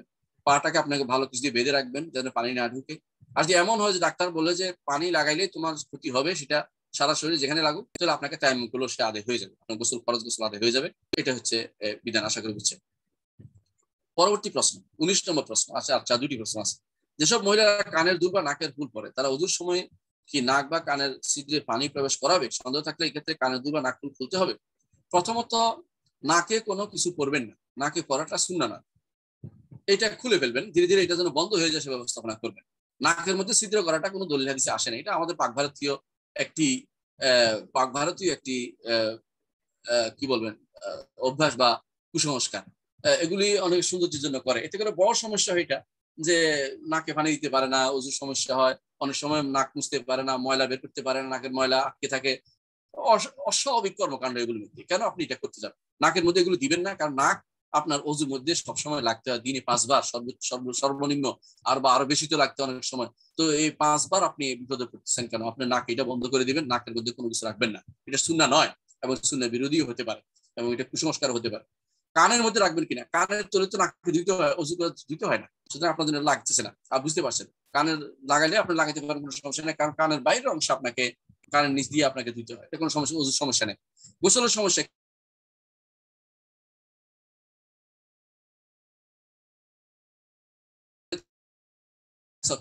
যথেষ্ট। ভিতরে সামান্য ভিতরে গেলে একবারে ছিদ্র দিয়ে ভিতরে ঢুকাইতে হবে, জরুরি না। কোনো কোনো আলেম বলেন যে না, তিনি নাড়াই দিবেন, নাড়াই ঢুকাবেন। যদি সেখানে পছন্দের সম্ভাবনা থাকে তখন তিনি নাড়াবেন না, কারণ আল্লাহ তাআলা কাউকে সাধ্যের বাইরে কষ্ট দেন না, লা ইউকাল্লিফুল্লাহু নাফসান ইল্লা উসআহা। যদি কোনো পছন্দের সম্ভাবনা নাই, নাড়াই দিলে পানি ঢুকে, তাহলে কোনো সমস্যা, এটা হচ্ছে ওয়াইজ, এবং এটা হচ্ছে সবচেয়ে প্রাধান্যপ্রাপ্ত মত যে তিনি নাড়িয়ে পানি ঢুকিয়ে দিবেন, কারণ এটা গোসলের জন্য এটা জরুরি, কারণ এটা এখন আলাদা হয়ে গেছে। এখন ওই ব্যক্তি বলতে পারে যে আলাদা ছিল না, হ্যাঁ আলাদা না থাকার কারণে একটা কথা ছিল, সেই হিসেবে একটা মত যেহেতু আছে যে কেউ যদি কোনো এই বাইরের অংশে আসলে, ভিতরে সিঁড়িতে না ঢুকলো, বাইরের অংশে শুধু লেগে গেল, তাহলে তার জন্য গোসল হয়ে যাবে, কোনো সমস্যা নেই। তবে সন্দেহ থেকে বাঁচার জন্য উত্তম হচ্ছে তার কানের দুল বা কানের যে রিং আছে সেটাকে নাড়িয়ে দেওয়া, যাতে করে পানি ভিতরে ঢুকে যায়। যদি কোনো সমস্যা হয়, সমস্যা শরীয়তে নেই, তখন শুধুমাত্র যেখানে সমস্যা আছে সেখানে সমাধান আছে, তখন সেখানে নাড়ানোর প্রয়োজন হবে না। 20 নম্বর প্রশ্ন এবং শেষ প্রশ্ন। আলহামদুলিল্লাহ, আমি রিটায়ার্ড পারসন। আচ্ছা, আপনি একবারে টায়ার্ড হয়ে গেছেন কাজ করতে। আপনার প্রভিডেন্ট ফান্ডের টাকা ইসলামী ব্যাংকে রেখে সেই টাকার মুনাফা দিয়ে আমার সংসার চলে, এর উপর কি জাকাত দিতে হবে? কারণ জাকাত দিতে হলে এটা ভেঙে ফেলতে হবে, যা আমি ব্যাংকে রেখে সংসার চালাই। আপনাকে জাকাত দিতে হবে, প্রতি বছর জাকাত দিতে হবে, প্রভিডেন্ট ফান্ডের টাকা জাকাত দিতে হবে। এখন কিভাবে আপনি পুরোটা ভাঙেন না ভাঙেন, আপনি প্রয়োজনে একটা কাজ করতে পারেন, সেটা হচ্ছে আপনি কারো থেকে ঋণ নিয়ে চলেন, আপনি পরবর্তীতে এটা পরিশোধ করে দিন, এটা হতে পারে। অথবা এমন হতে পারে আপনি কমাই ফেলেন, যে আমি 10 লাখ রাখছি, 5 লাখ করে ফেলি, যে হিসাব করে রাখি জাকাত তো দিতে হবে আমাকে। অথবা যে মাসে মাসে যেটা পান, হিসাব করে রাখেন, একটা অংশ জাকাত জন্য রেখে দেন। এটা ছাড়া অন্য কোথাও থেকে দিতে হবে, অন্য কোথাও থেকে দেওয়ার জন্য দিতে পারলে ভালো, নাহলে আপনাকে এখানটা ভাঙিয়ে হলেও দিতে হবে, নাহলে কিন্তু গুণাগার হবে। এর অর্থ হচ্ছে যেই টাকা আছে আপনার হালাল টাকা, সেই টাকার জাকাত অবশ্যই আপনাকে দিতে হবে। সেখান থেকে কোনো এই জন্য মাপ পাবেন না যে আমার টাকা তো ওখানে জমা রয়েছে। যদি জমা থাকেও, এমন যদি হয় জমা দিতে পারছি না, তখন যদি দেননি, যখন ভাঙাবেন সাথে সাথে এত বছরেরটা দিতে হবে, এত বছরেরটা দিতে হবে। আশা করি বিষয়টা বুঝছেন। সুবহানাকাল্লাহু ওয়া বিহামদিকা, আশহাদু আল্লা ইলাহা ইল্লা আনতা, আস্তাগফিরুকা ওয়া আতুবু ইলাইক। আসসালামু আলাইকুম ওয়া রাহমাতুল্লাহ।